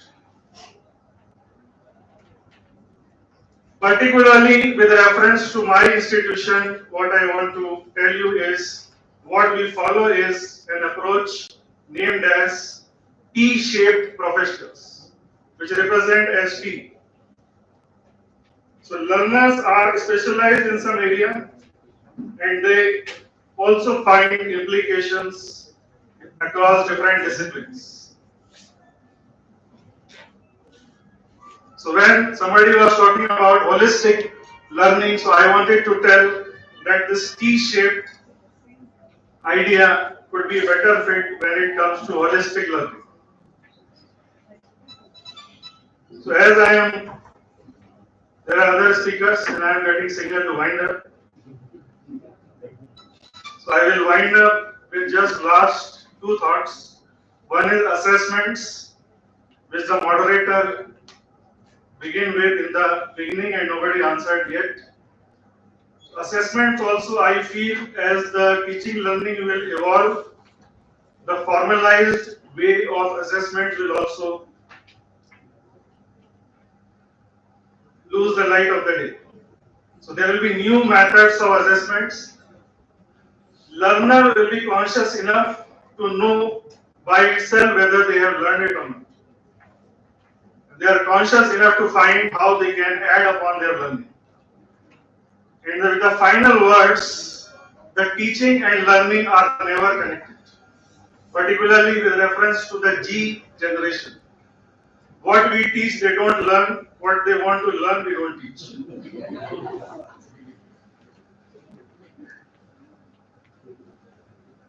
It is like confluence of Ganga and Jamuna.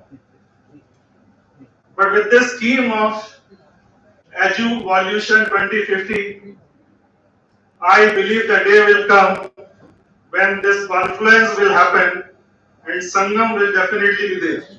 So I will end with these words, कि Sangam hoga, hoga और जरूर होगा. Thank you. Thank you so much, Professor Dr. Amrish Gupta, for those wonderful words.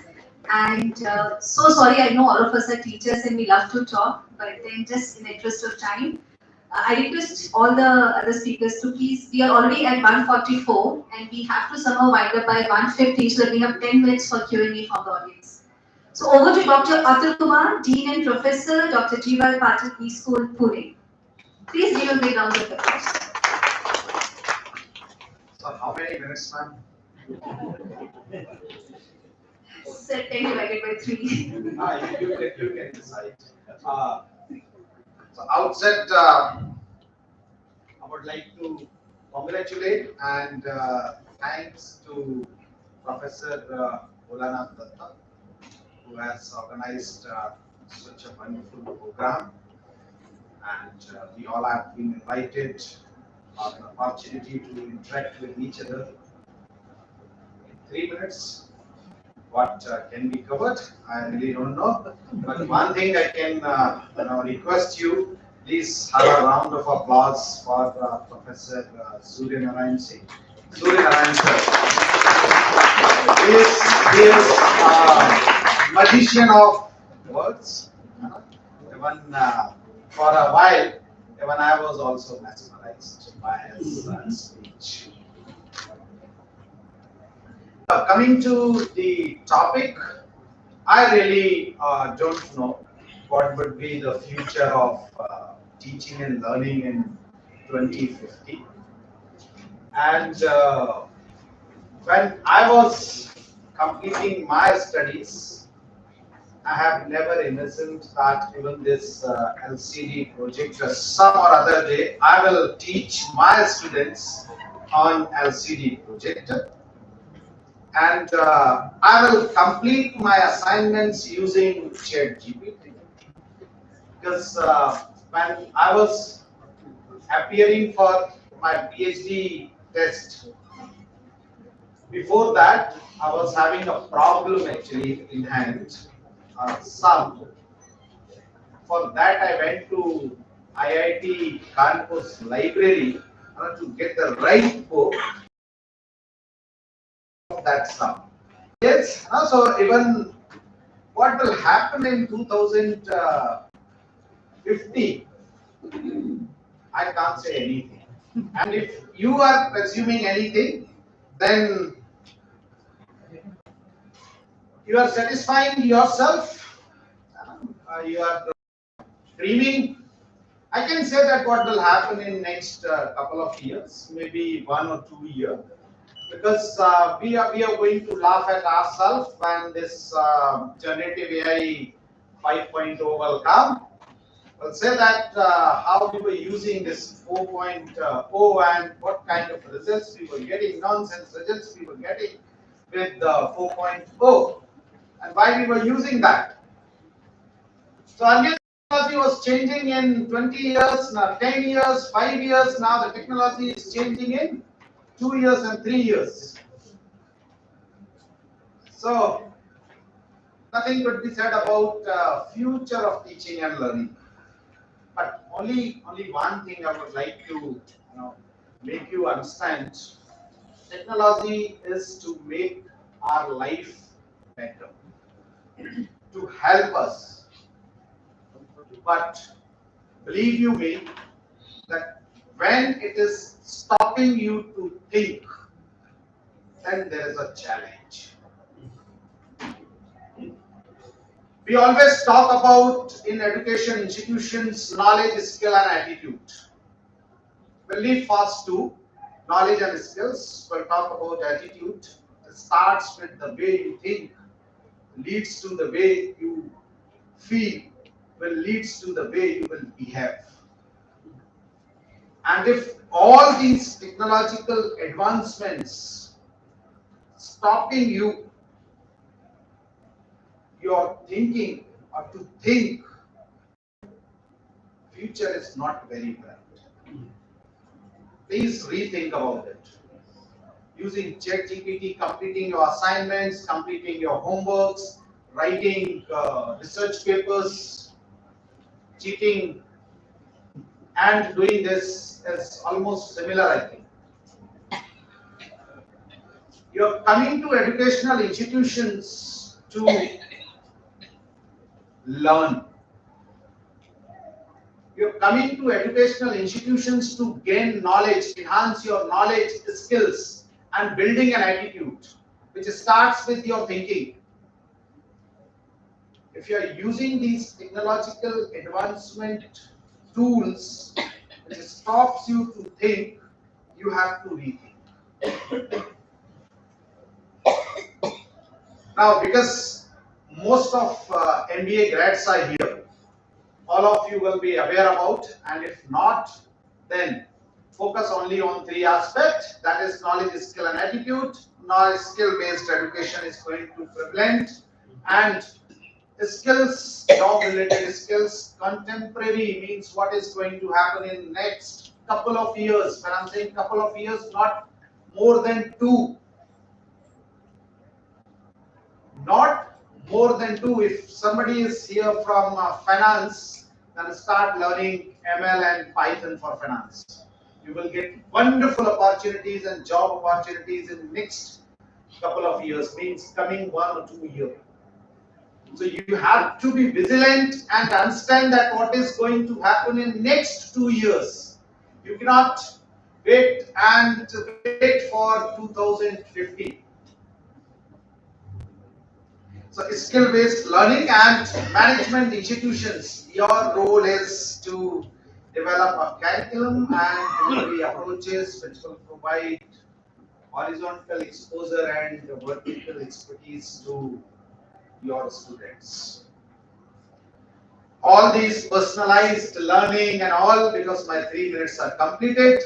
So the last but not the least, adaptability is the key. Those who are ready to be adaptable, they will survive. You have learned a lot of cases. Most important case is Nokia. If you are not adaptable, you will be out of the business. If you are not adaptable, you will also be out of your jobs, layovers. Those happens. Why? Because you are not adaptable. First of all, those who are not adaptable, not changing themselves. Sir has spoken about lifelong learning. So that lifelong learning, if you stop lifelong learning, then ultimately you will be the first in the queue of layovers. So adaptability is the key, and survival of fittest, you understand? So those who will be fit will survive. And there are a lot of ideas. Ideas are like sperms. 1 in million works. Execution is the key. Don't do only ideation. Work on the execution. Thank you. Thank you so much, Dr. Atul Kumar. And I try to save some time and let me invite Professor Dr. R.K. Opal, the Principal, Guru Gobind Singh of Management and Technology, Punjab, to share his views.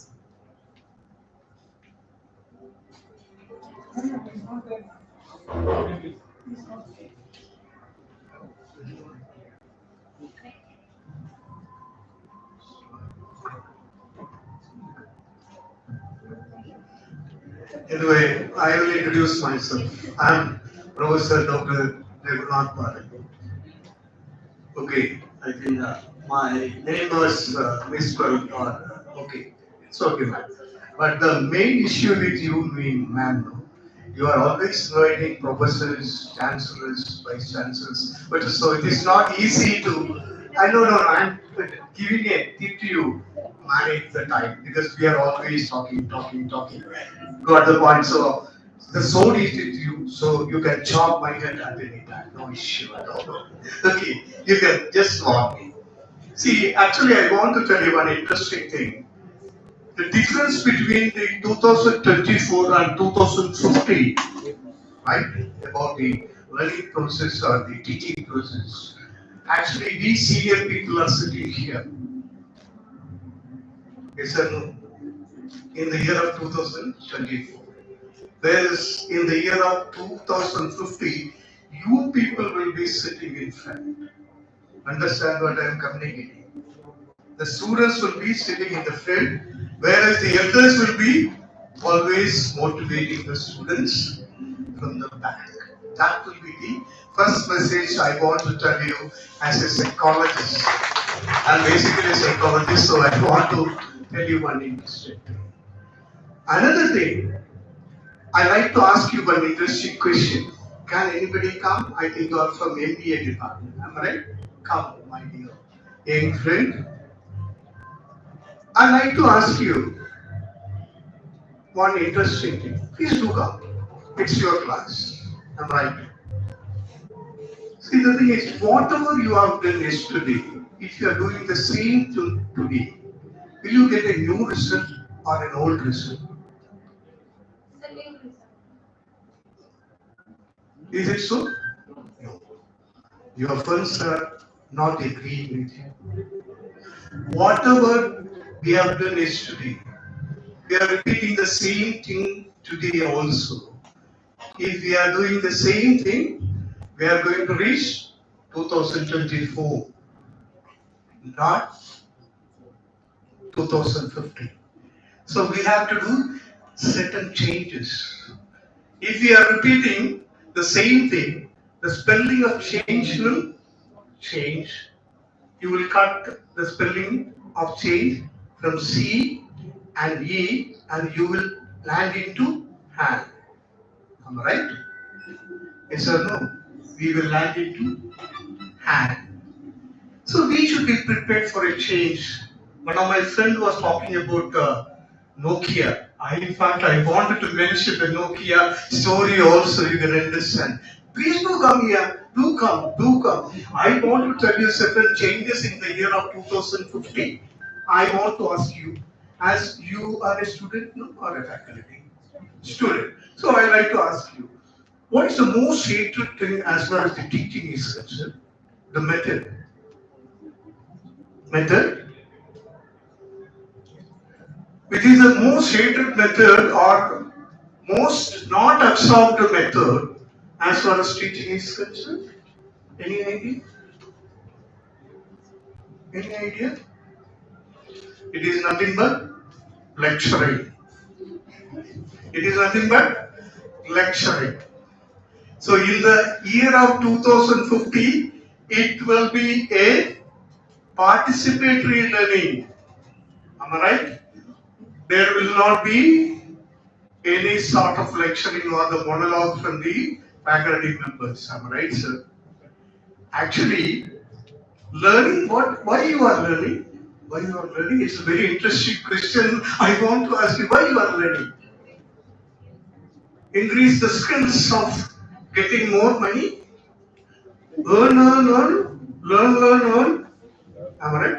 Earning is learning. Learning is earning. Am I right? Actually, we people learn, relearn, and we have not done one interesting thing. Most of you people, unlearning. We, elder generation, we never done, most of elder generation, we never done unlearning. Whereas you people or the youngsters are going to do a lot of unlearning. That then only we are going to achieve the 2050. So it should be a participatory process. That's why I invited you. This is one of the methods of teaching. Am I right? Mere learning means there will not be lecturing process. There will not be monologue process. It will be an interactive session. I am going to get more knowledge because she was talking to me. Otherwise, I am going to listen on my own words. You got my particular points. Then only the interactive session will get more knowledge to the faculty members as well as to the students. And I don't think much universities will be there shortly in the year of 2050. Because other than the university degree, practical skills are going to be taught in the year of 2050. Once I participated in a particular seminar, somebody was talking about artificial learning, and they said, "Doctor, you are going to lose your jobs. Even the surgeons, you are going to lose the job." But I said, I will not lose the job, or we people will not lose the job, because we are all psychologists. Psychologists, you cannot replace, you understand, no? Each individual's problems are different. The way we are treating, it cannot be treated by a artificial intelligent person. Got the point, no? So we should be in a possession of such a kind of knowledge so that you can pass more knowledge. I think she is just smiling, I can understand. See, she is smiling. You can, as a psychologist, I want to tell you, you just smile, man. Let be an infectious disease in you so that everybody will smile. Am I right, sir? Let it be an infectious disease so that everybody will smile. Let it be a positive sign to everybody so that everybody will participate. Am I right? Into end. Okay, conclude the session. I want to tell you, to read that 2050, I like to highlight 4 P's. Okay, shall I repeat? So that you can also repeat? P, P, P, P, P. How many P's? 4 P's. Okay. Proper planning prevents poor performance, my dear friends. Proper planning prevents poor performance. 5 P's. You want to say something? Proper planning prevents poor performance. It is not 4. This is also a little bit of Socrates questioning and learning. You know what is meant by Socrates questioning and learning? See, he is a good teacher. I want to appreciate that. He never said any answer. Instead of that, he questioned me. Socrates used to teach his students only through the questioning. That will be the another method in the year of 2050. Ma'am, this investment makes elevation. This investment makes elevation. IME. This investment makes elimination also, so I am going to be eliminated from the mic. Thank you, my dear friend. Thank you, my dear friends.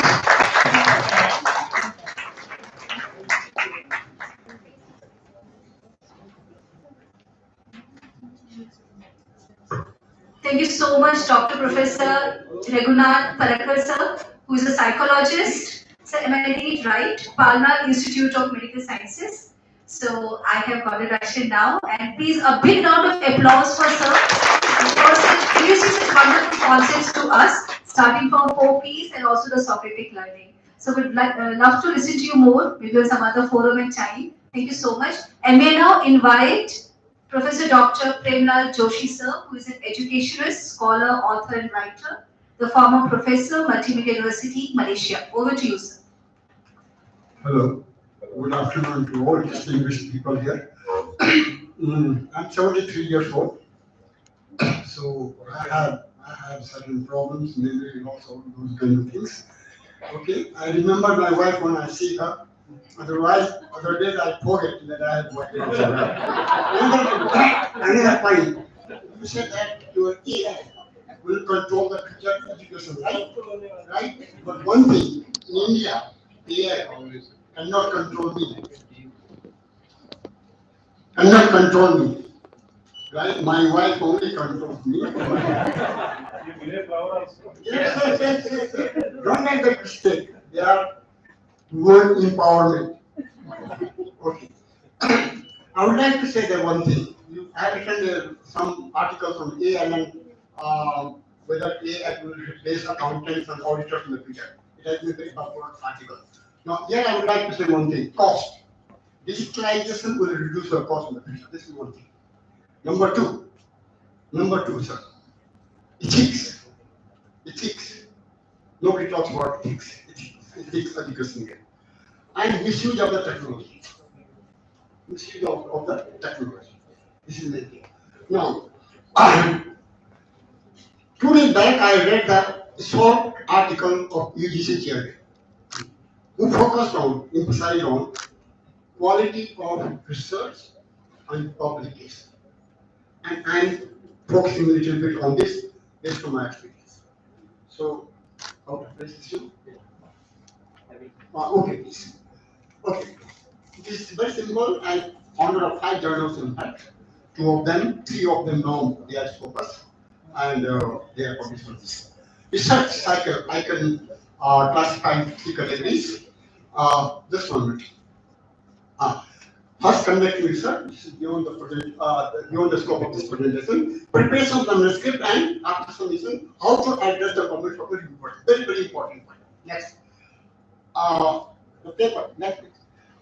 Papers here, research paper can classify in 3 categories for this presentation: quantitative, qualitative, and case studies. Next.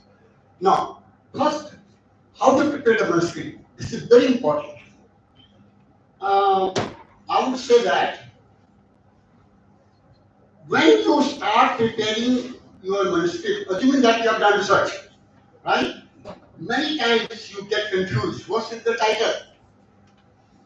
Like, what is the title? For example, title and author information. A good title contains the fewest possible word, not more than 75 letters, which should adequately describe the contents and the purpose of the study. No abbreviations. Because I receive every day 2 or 3 papers. I'm the currently editor of 2 journals, right? And particularly researchers from Middle East, India, and Nigeria. They have a lot of problems. So here you can see that how to structure paper, the title, abstract, why, how, and what. Introduction, very, very important. Please remember, abstract is also very important. Can we just next thing? Okay. Most of the time, if you are going to submit your paper in the accredited journal, the editor-in-chief will see only the abstract to decide whether it should be sent out or not. What do you do? And abstract should be prepared in this way. Okay, 150 within 150 to 250 words, either in the running format or annual format. Okay, should improve purpose, methodology, use findings, or originality, validation. Now, what happens?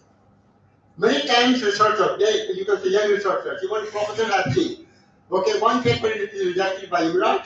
Immediately they will submit to my journal without making any change, even the abstract, because MRite abstract is in this format, not running format, right? I also do the same thing. I also reject it. So don't do that, please, right? What you say now, you should do research smartly, right? And other things are there. Next, please. Introduction. Literature review. Literature review, main thing here. Because many of the young researchers, they face problems in this. How to identify the research gap? They don't understand systematic research, analysis versus meta-analysis. They copy and paste. Many of the Indian researchers, if you see, in accounting, finance, management also, right? It should be critical analysis. Now, research gaps could be practical gaps, knowledge gaps, conceptual gaps, or data gaps, or methodological gaps. They should be identified in the research. And in the introduction should end with identify research questions, research problems, objectives, and then research gap should be maintained. Next, review process. Suppose, assuming that you have completed your paper, you are submitting to a journal. Now, when I used to submit my, when I was the editor-in-chief of International of Accounting Auditing Performance Series, published by International UK in 2003, right? I started that journal. At the time, I was the only person from India who was the editor-in-chief of International Journals.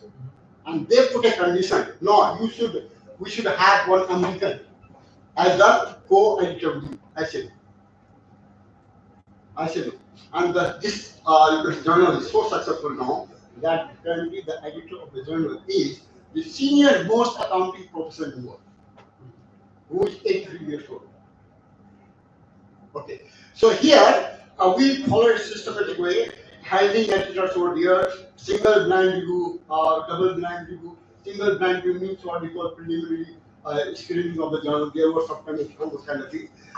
Once the you can say paper is survives at the you can say review process, right? Then starts the real you can say work. In fact, there are several criteria for acceptance of the paper, like originality, novelty. No, originality, novelty, what it is defined in various ways. Originality. For example, in India, I just did one thesis from Central University. Believe me, I was going to reject the thesis, but it was since the professor was my friend, I have to revise it. Replicated study. Replicated study, thesis I'm talking.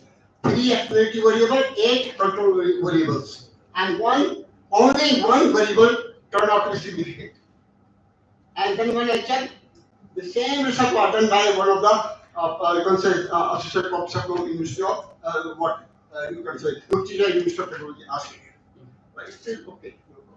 So there are some criteria how the manuscripts these you can say manuscripts of papers we used to accept. Contribution is the most important thing. You can say what the next. Yeah, 1 minute. How to you can say reply the reverse comment. This is my model. Use of CPE. Completely, politely, and evidence. Right evidence. Now, please remember, I have seen many researchers, even professors in the paper, they say that their research is groundbreaking. Groundbreaking research.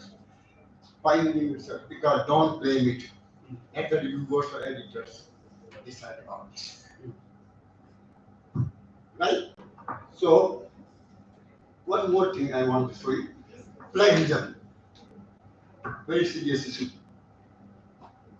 Yes, this is the data. Plagiarism data. See, IIT from 2006 to 2023, IIT turned out to be IIT. This is the source in there. I think you can say plagiarism, but you are talking about the technology. This is the issue. Next.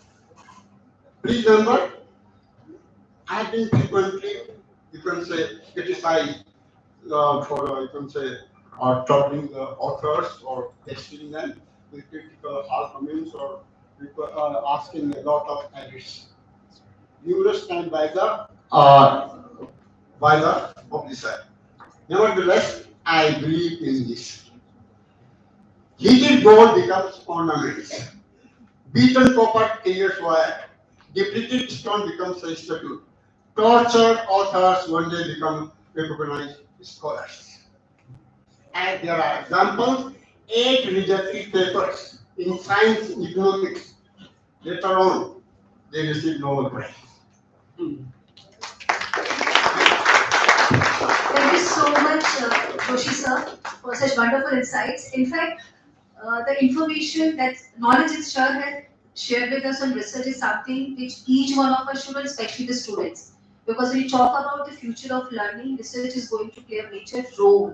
And the kind of research you do with the intensity, with the credibility, reliability, is definitely going to decide a lot on your knowledge, the in-depth knowledge that you'll gain in those areas. So thank you so much, sir, for bringing out the research gaps, which should be identified and the skills should be gained accordingly. And I think that is where the teachers are going to play an important role.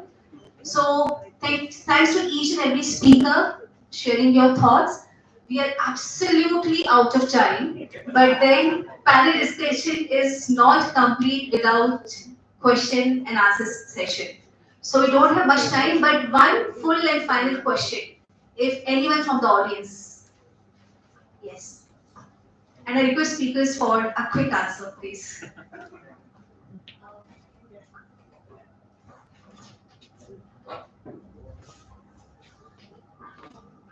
So my question is related to the AI, generative AI in particular.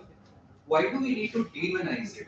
It is creating democratization of information. People are accessing it more. And why do we need to demonize when? Because last time when the speaker came, she told AI will not replace human jobs, but those people who know AI will replace those who don't know AI. How will we make sense and why do we need to demonize it? Might be in assignments, might be in research papers, might be anything for that matter. Like all the technological breakthroughs, this is also a technological breakthrough for that matter. This is question number one. Question number two, in countries like mass poverty, like India, mass unemployment, digital illiteracy is gaining traction. How do we cover this? Digital illiteracy for that matter. Digital divide becoming more broader, digital illiteracy becoming much narrower and steeper. How do we bridge this gap as far as this digital illiteracy is concerned?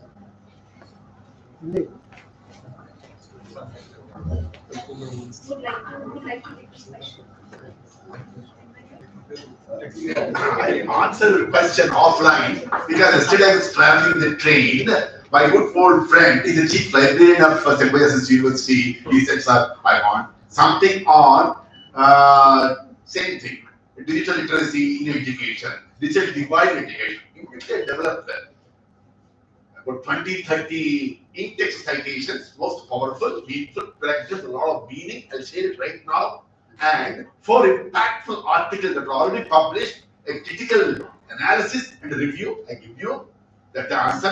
One sentence, I can't answer all these things. And one more thing is going to be an exhaustive research in the APS style. I share it right now with the mobile. Okay, like this. And a big list of bibliography as well as the references. And you got to look at that. Coming to this, as the author has said, they are not competing in nature, but complementary in nature. A and this. I'm a right example for that. So they are not supplanting, but they are supplementing. Okay, it's only data, and I'm using the hilt. I do not know the type is still I type. I don't use laptop at all. I'm uncomfortable. I'm a damn good typist. Give me desktop, that's all. You've heard about it. I'm able to generate 10,000 words index journal or Scopus, anything, 10,000 words for chapters, 20 in the last 2-3 months, which are going to be listed, which are going to be DOI, and only because of technology. So I'm not afraid of technology, I'm using it, leveraging it to my advantage. So, and one more thing, as Datta said, democratization. Education is the most powerful, most impactful force in the world, which is going to be democratizing all the societies, transcending the boundaries of countries and continents. It's a liberating force. It liberates you. Education is not preparing for the future. The psychologist professor was asking her. It is life itself. And one last sentence, I can go on and on. Learning for learning. Learning, relearn, unlearn. Make it not sequential, make it iterative, so that you lose sight of which one is the cause, which one is the effect, which one is the first, which one is the second, which is the last. That's how it is. Learning, learning, unlearn, relearn. Make it. Thank you, sir. And another thing I want to add, after learning, unlearning, return to the society. Return. Am I right, sir? Very good question. In a word, I want to say that actually AI and ChatGPT are the most demanding digital tools of the modern days. We will not be able to avoid these two tools from our life, as well as students and teachers will take help from AI or ChatGPT. As well as we have to be practical and we have to use our practical skill and creativity to add something with ChatGPT or AI, which we will get on any particular topic. Okay, creativity should not be destroyed. Creativity, adaptability, and skill should be added with AI and ChatGPT as well, because practical life don't depend on AI and ChatGPT. As well as future shaping of learning and teaching, it depends on creativity, adaptability, and accessibility of modern learning. As well as we have to follow all the things. Otherwise, we will not be in the society, we will not be able to serve the nation, to serve the world, and we will be backdated. And that's why 3L, lifelong learning, is essential. And others, my respected colleagues, have said, proper planning preserves poor performance. So we have to look forward on these points. Thank you very much. Be practical, not emotional. Because I was talking about this, you should not use AI or ChatGPT. It was not like that. When something, even it could be your teacher, stopping you to think, please do not learn. And I will not. If somebody is stopping me to think, no, I will not learn that. I will not learn, or I will not take any assistance, any help from that. Now, technology, I'm leveraging technology like anything. This is my visiting card. I don't carry that one. I know that other people. Here is my visiting card, and you can scan from the phone. You will get all my contacts, email IDs, social medias, or even as and when I will update my contact number or my social media handles and everything, it will get automatically updated in your phone if you will scan this QR code. So I don't carry that, but I'm leveraging technology, but something which is stopping me to think, I will not take help from that. And you should also think about it. The second question, I'm not a government official, not be able to answer the second, that the gap in digitization. So that gap will be there. My grandparents were talking about poverty. My parents were. Now you're talking about digitization. And I will also talk in times to come. My child will also talk about it. That gap will be there. Societies are like this only. Sustainable. Thank you. I'll just be very brief in my response to that. I will probably speak from the lens of, philosophically speaking. Thomas Berry from his book, The Universe Story. This is a call for us teachers to see that the universe is not a collection of objects to be exploited, but for us teachers to leverage the benefits of everything around us, like technology, for us to be able to consider everything in the world as a collection of subjects to be communed with, that we can use it for advantage, and not to diminish these essential human qualities that I mentioned earlier, but to intensify and enhance the way we live our lives for the next 25 years. Thank you. So thank you so much to each speaker for the answer. I hope that would have certainly given you some ideas about it. Would love to have more questions, but time for us to close the panel discussion. But definitely would invite more questions offline over the lunch. Please do reach out to all the speakers and ask the questions that you have. And my heartfelt thanks to each one of you for being here. And I'm so sorry for rushing you for your speeches here. But yes, we'll follow the 5 P's next time better. So thanks to RBIM for hosting this Word Education Summit, such a wonderful program and platform, and really truly an international panel members who are here sharing their views. And thanks to Professor Munana Datta sir also, and over to the Professor panel. Thank you so much. Maybe out of protocol, madam, before you take over, just only 1 minute. I should say, history repeats. History repeats because this is a land of poets, cultures, and lot of scientists and all. Right. Once upon a time, I just learned, and you might have read also. I was reading. Sri Krishna Deva Raya was ruling here. In his Mahasabha, there used to be Ashtadikgajas. That means 8 intellectuals. And I should appreciate college, institute as well as MTC Global to bring 8 Diggajas in this platform in the land of Sri Krishna Deva Raya. And second remembrance, madam, Sri Krishna Deva Raya was never discouraging any, sorry to say, moderator, madam, anybody's speech. He used to keep on hearing. Right. But madam sitting, the Rani, sitting in the courtyard, used to wait for the lunch. She prepared a lot of food. It may get tasted or cooled. But one thing is that if you keep on laughing, your appetite will kill you. And you may delay lunch also. That's why she used to send one flower to the Tenali Ramakrishna to handle the Ashikavi role in Ashtadikgajas. So this happened maybe 100 years. Madam sent a flower for him. So this happens. It may be because today we are talking about 2050. May happen. I will not be here. You will be the witnessing panel. Thank you, madam. Thanks for giving me this time. Thank you so much, sir, for adding to the discussion. So there are all key takeaways from the panel discussion.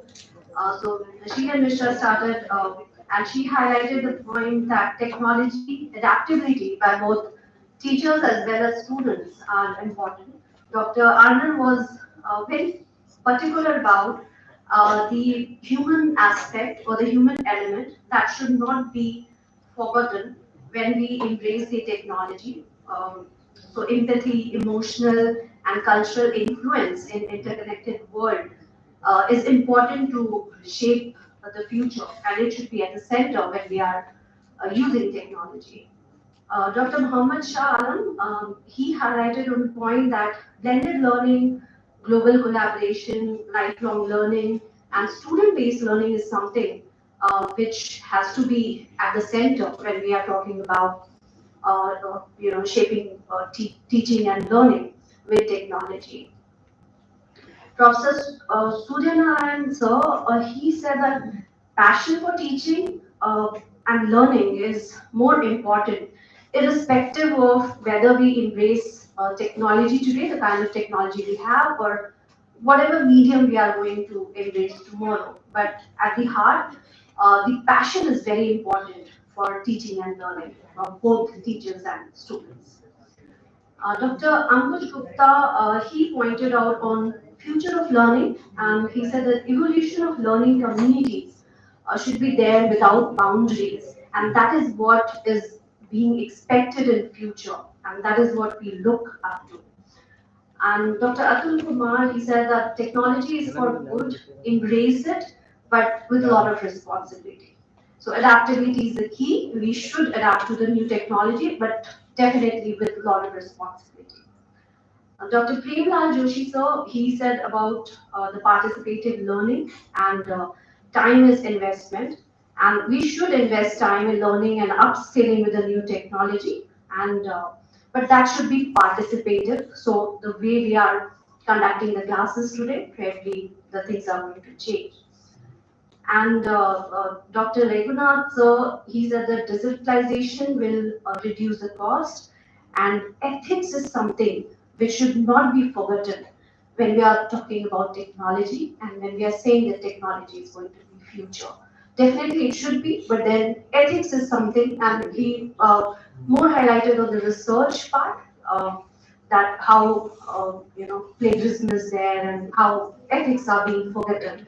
So ethics is something and responsibility is something which we should be having when we are embracing the new technology. So thank you so much, panelists, for giving so insightful information about shaping the future with teaching learning. I would now request Dr. Bang and Dr. Datta to please come here and offer the token of love and appreciation to all the panelists. So I would request Dr. Bang to offer the token of love and appreciation to Dr. Sheelan Mishra, who is the moderator of this panel discussion. Thank you, Sheelan.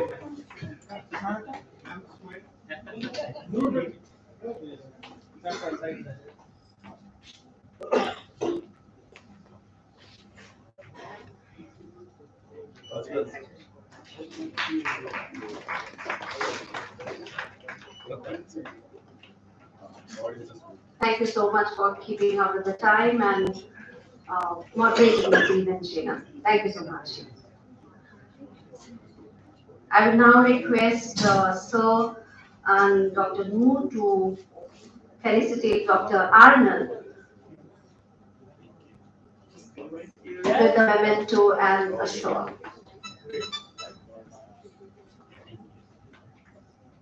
Thank you. It was really nice hearing you and letting us remember that human element is something which should not be forgotten. And that is going to exist, that is immortal.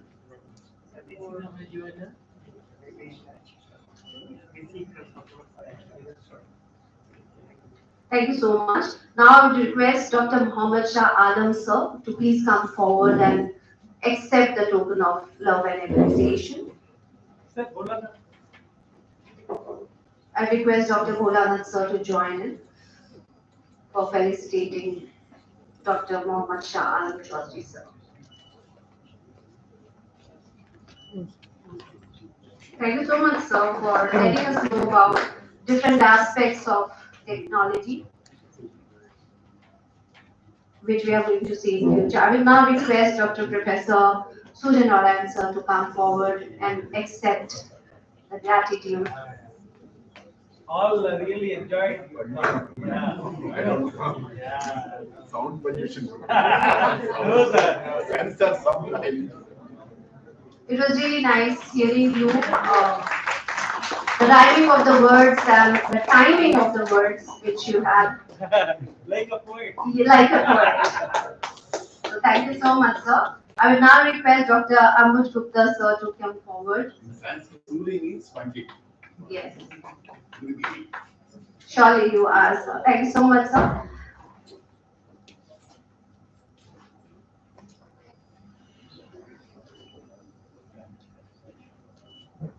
Thank you, Dr. Ambuj, for highlighting on the future of learning, which is going to change the way we are leading the kind of interaction in the class that is going to change in future. Thank you so much. I will now request Dr. Atul Kumar to come forward and accept our gratitude.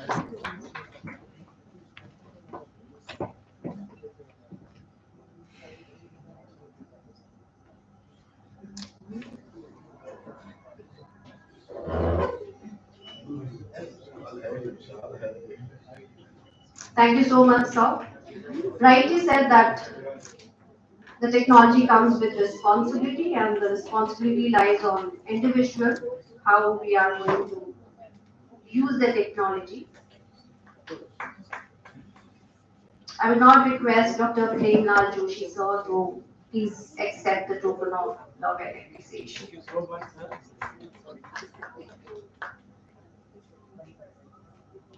Thank you, sir, for highlighting a different aspect of using technology in research and how the ethics is being forgotten in research as well when we use technology. Call madam also. कब madam नाराज हो जाएंगे sir हाँ देखो सही बात बोल रहे हैं Thank you, ma'am, for being here.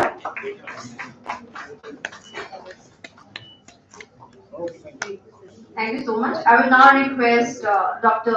Regnath Prakal sir to please come forward and accept the token of love and appreciation.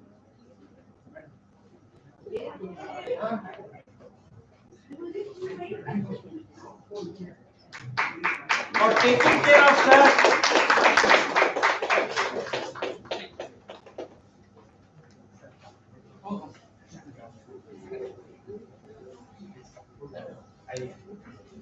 It's an honor to honor you.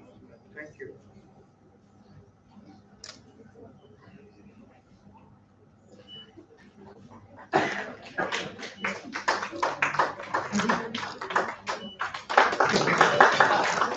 Thank you so much, sir. I once again thank all the panelists for being here and giving the insightful information. Thank you so much. And thank you so much, all of you, all the spectators, yeah, for listening so patiently. So we are done with the panel discussion and we can move forward for lunch, which has been arranged at the basement. So you can go to the ground floor at the basement and the lunch is arranged over here. Thank you so much. And please, at 3 o'clock, please come back and assemble over here for the next session. Thank you.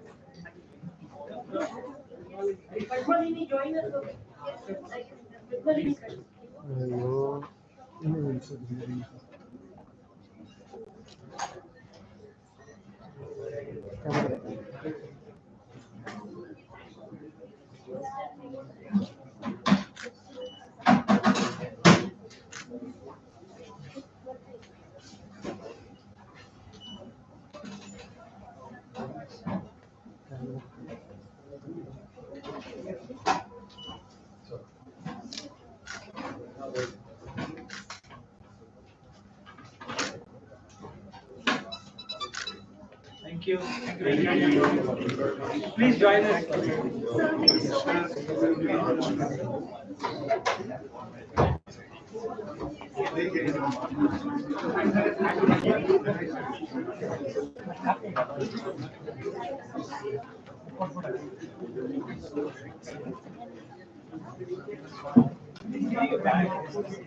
Noor madam, back there no please join us. Okay.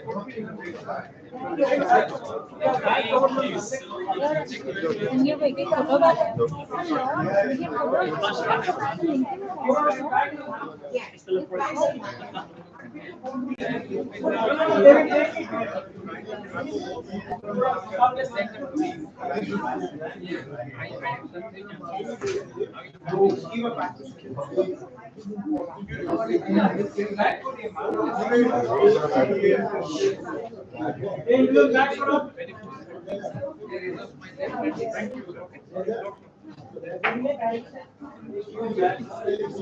Thanks a lot. Thank you. Thank you.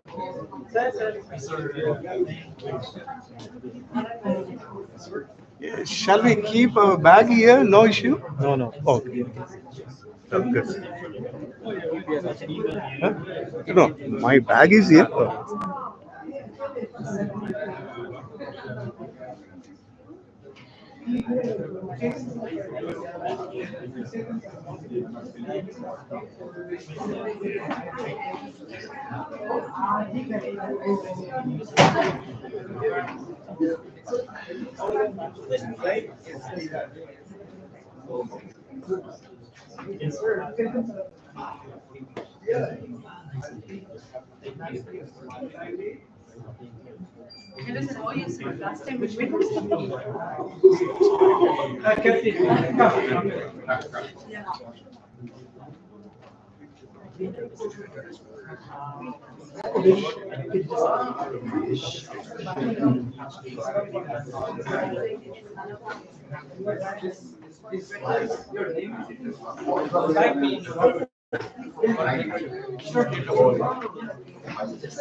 Yeah, no problem.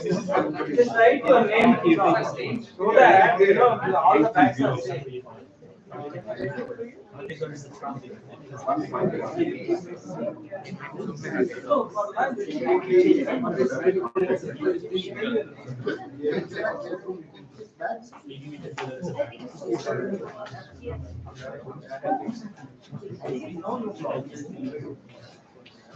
He's really very tall.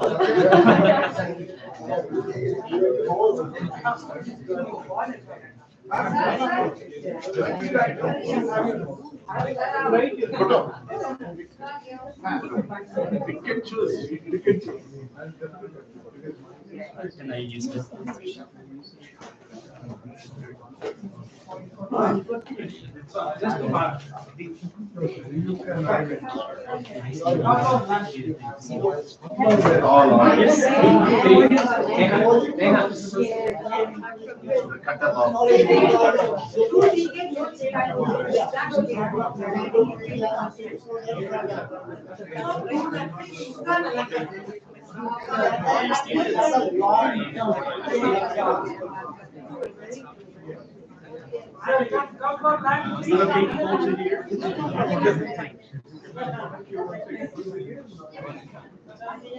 Filipinos are very touchy-feely.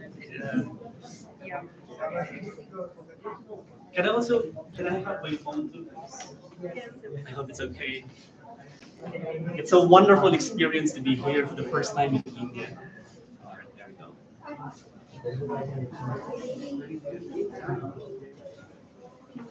The last one, please.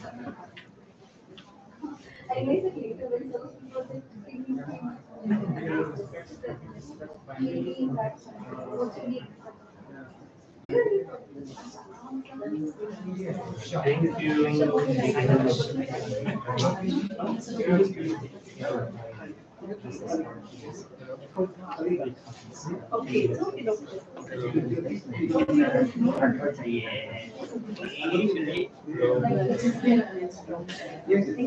You're welcome. Do send a message. Should we be able to do any collaboration? Yeah, you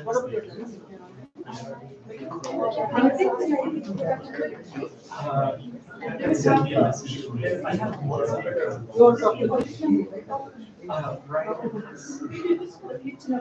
This one, that's Sure. Good luck to all of you. Just love Bangalore. I've never been here before, but I have this affinity to people from India because I'm colleagues ever since. It was so cool. Thank you so much. Thank you. Thank you. Nice meeting you. Thank you very much. Let's have a photo together. Yeah. Thank you so much. I appreciate you. Sure, let's do it. Can you please? Sure. I'm like fond of you. We have the same color. So you're a student of our university now? That's right. I'm a student of the university now.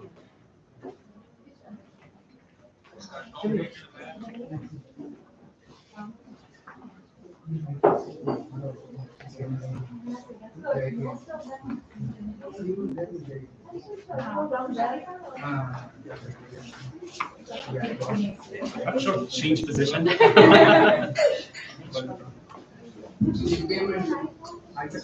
One year, guys.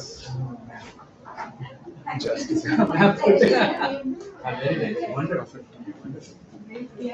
In the university that I went for in China, people always mistake me to be one of the students. When they start telling them I've been teaching for 22 years, I'm like, really? So how old are you now? I'm like in my 40s. Do the math. So I've been teaching for 22 plus years. That long. You could be like kids already. So, but I stayed the longest in China. I've been teaching there for 18 years. So I taught in the Philippines for 4 years. I worked in the media. Before I went into teaching, so I was one of the local anchors for the TV and radio back in the So, are you all MBA students? Yes. Oh, wow. So, full-time students for the master's education. So, how far away are you from graduating? 1 year. 1 year. So the program is like two years. Right at RBI. Yes. Okay. So and then you're going to be doing your thesis or something like that. Yes. Is it going to be for individual? You're working on it. That's very good. Then go for PhD. And then explore the world. Go see and smell the world and make a difference. You know, when I left the Philippines almost 20 years ago to go to China, I was telling myself I just wanted to do it for a year. I just wanted to have an international experience. Like, 1 year turned to 2 to 5 before you knew it's already 20 years. Okay, so bring India to the international arena and make a difference in the lives of these people. When students like you, for example, ask me what teaching is about, for me, I tell them it's about one life influencing another. That's what I can do.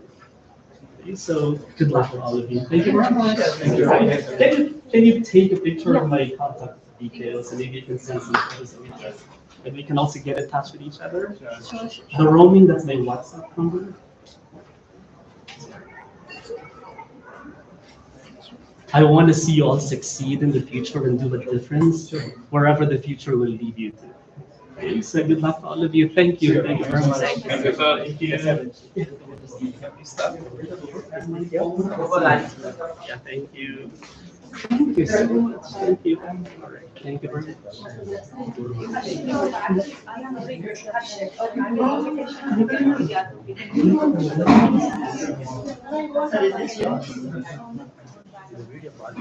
ಹೌದು ಹಾಕಿಲ್ಲ live ಅಲ್ಲಿ ಹೌದಾ ಅದಕ್ಕೆ ಹಿಂಗೆ ನೋಡಿದೆ live ನೋಡ್ತಾನೆ ಇದೆ mute ಮಾಡ್ಬಿಡು mute ಆಗಿದೆ ಅವಾಗೆ ಮ್ಯೂಟ್ ಮಾಡಿದ್ರು 1 ಅವರ್ ಅದು ಓಪನ್ ಆಗಿದೆ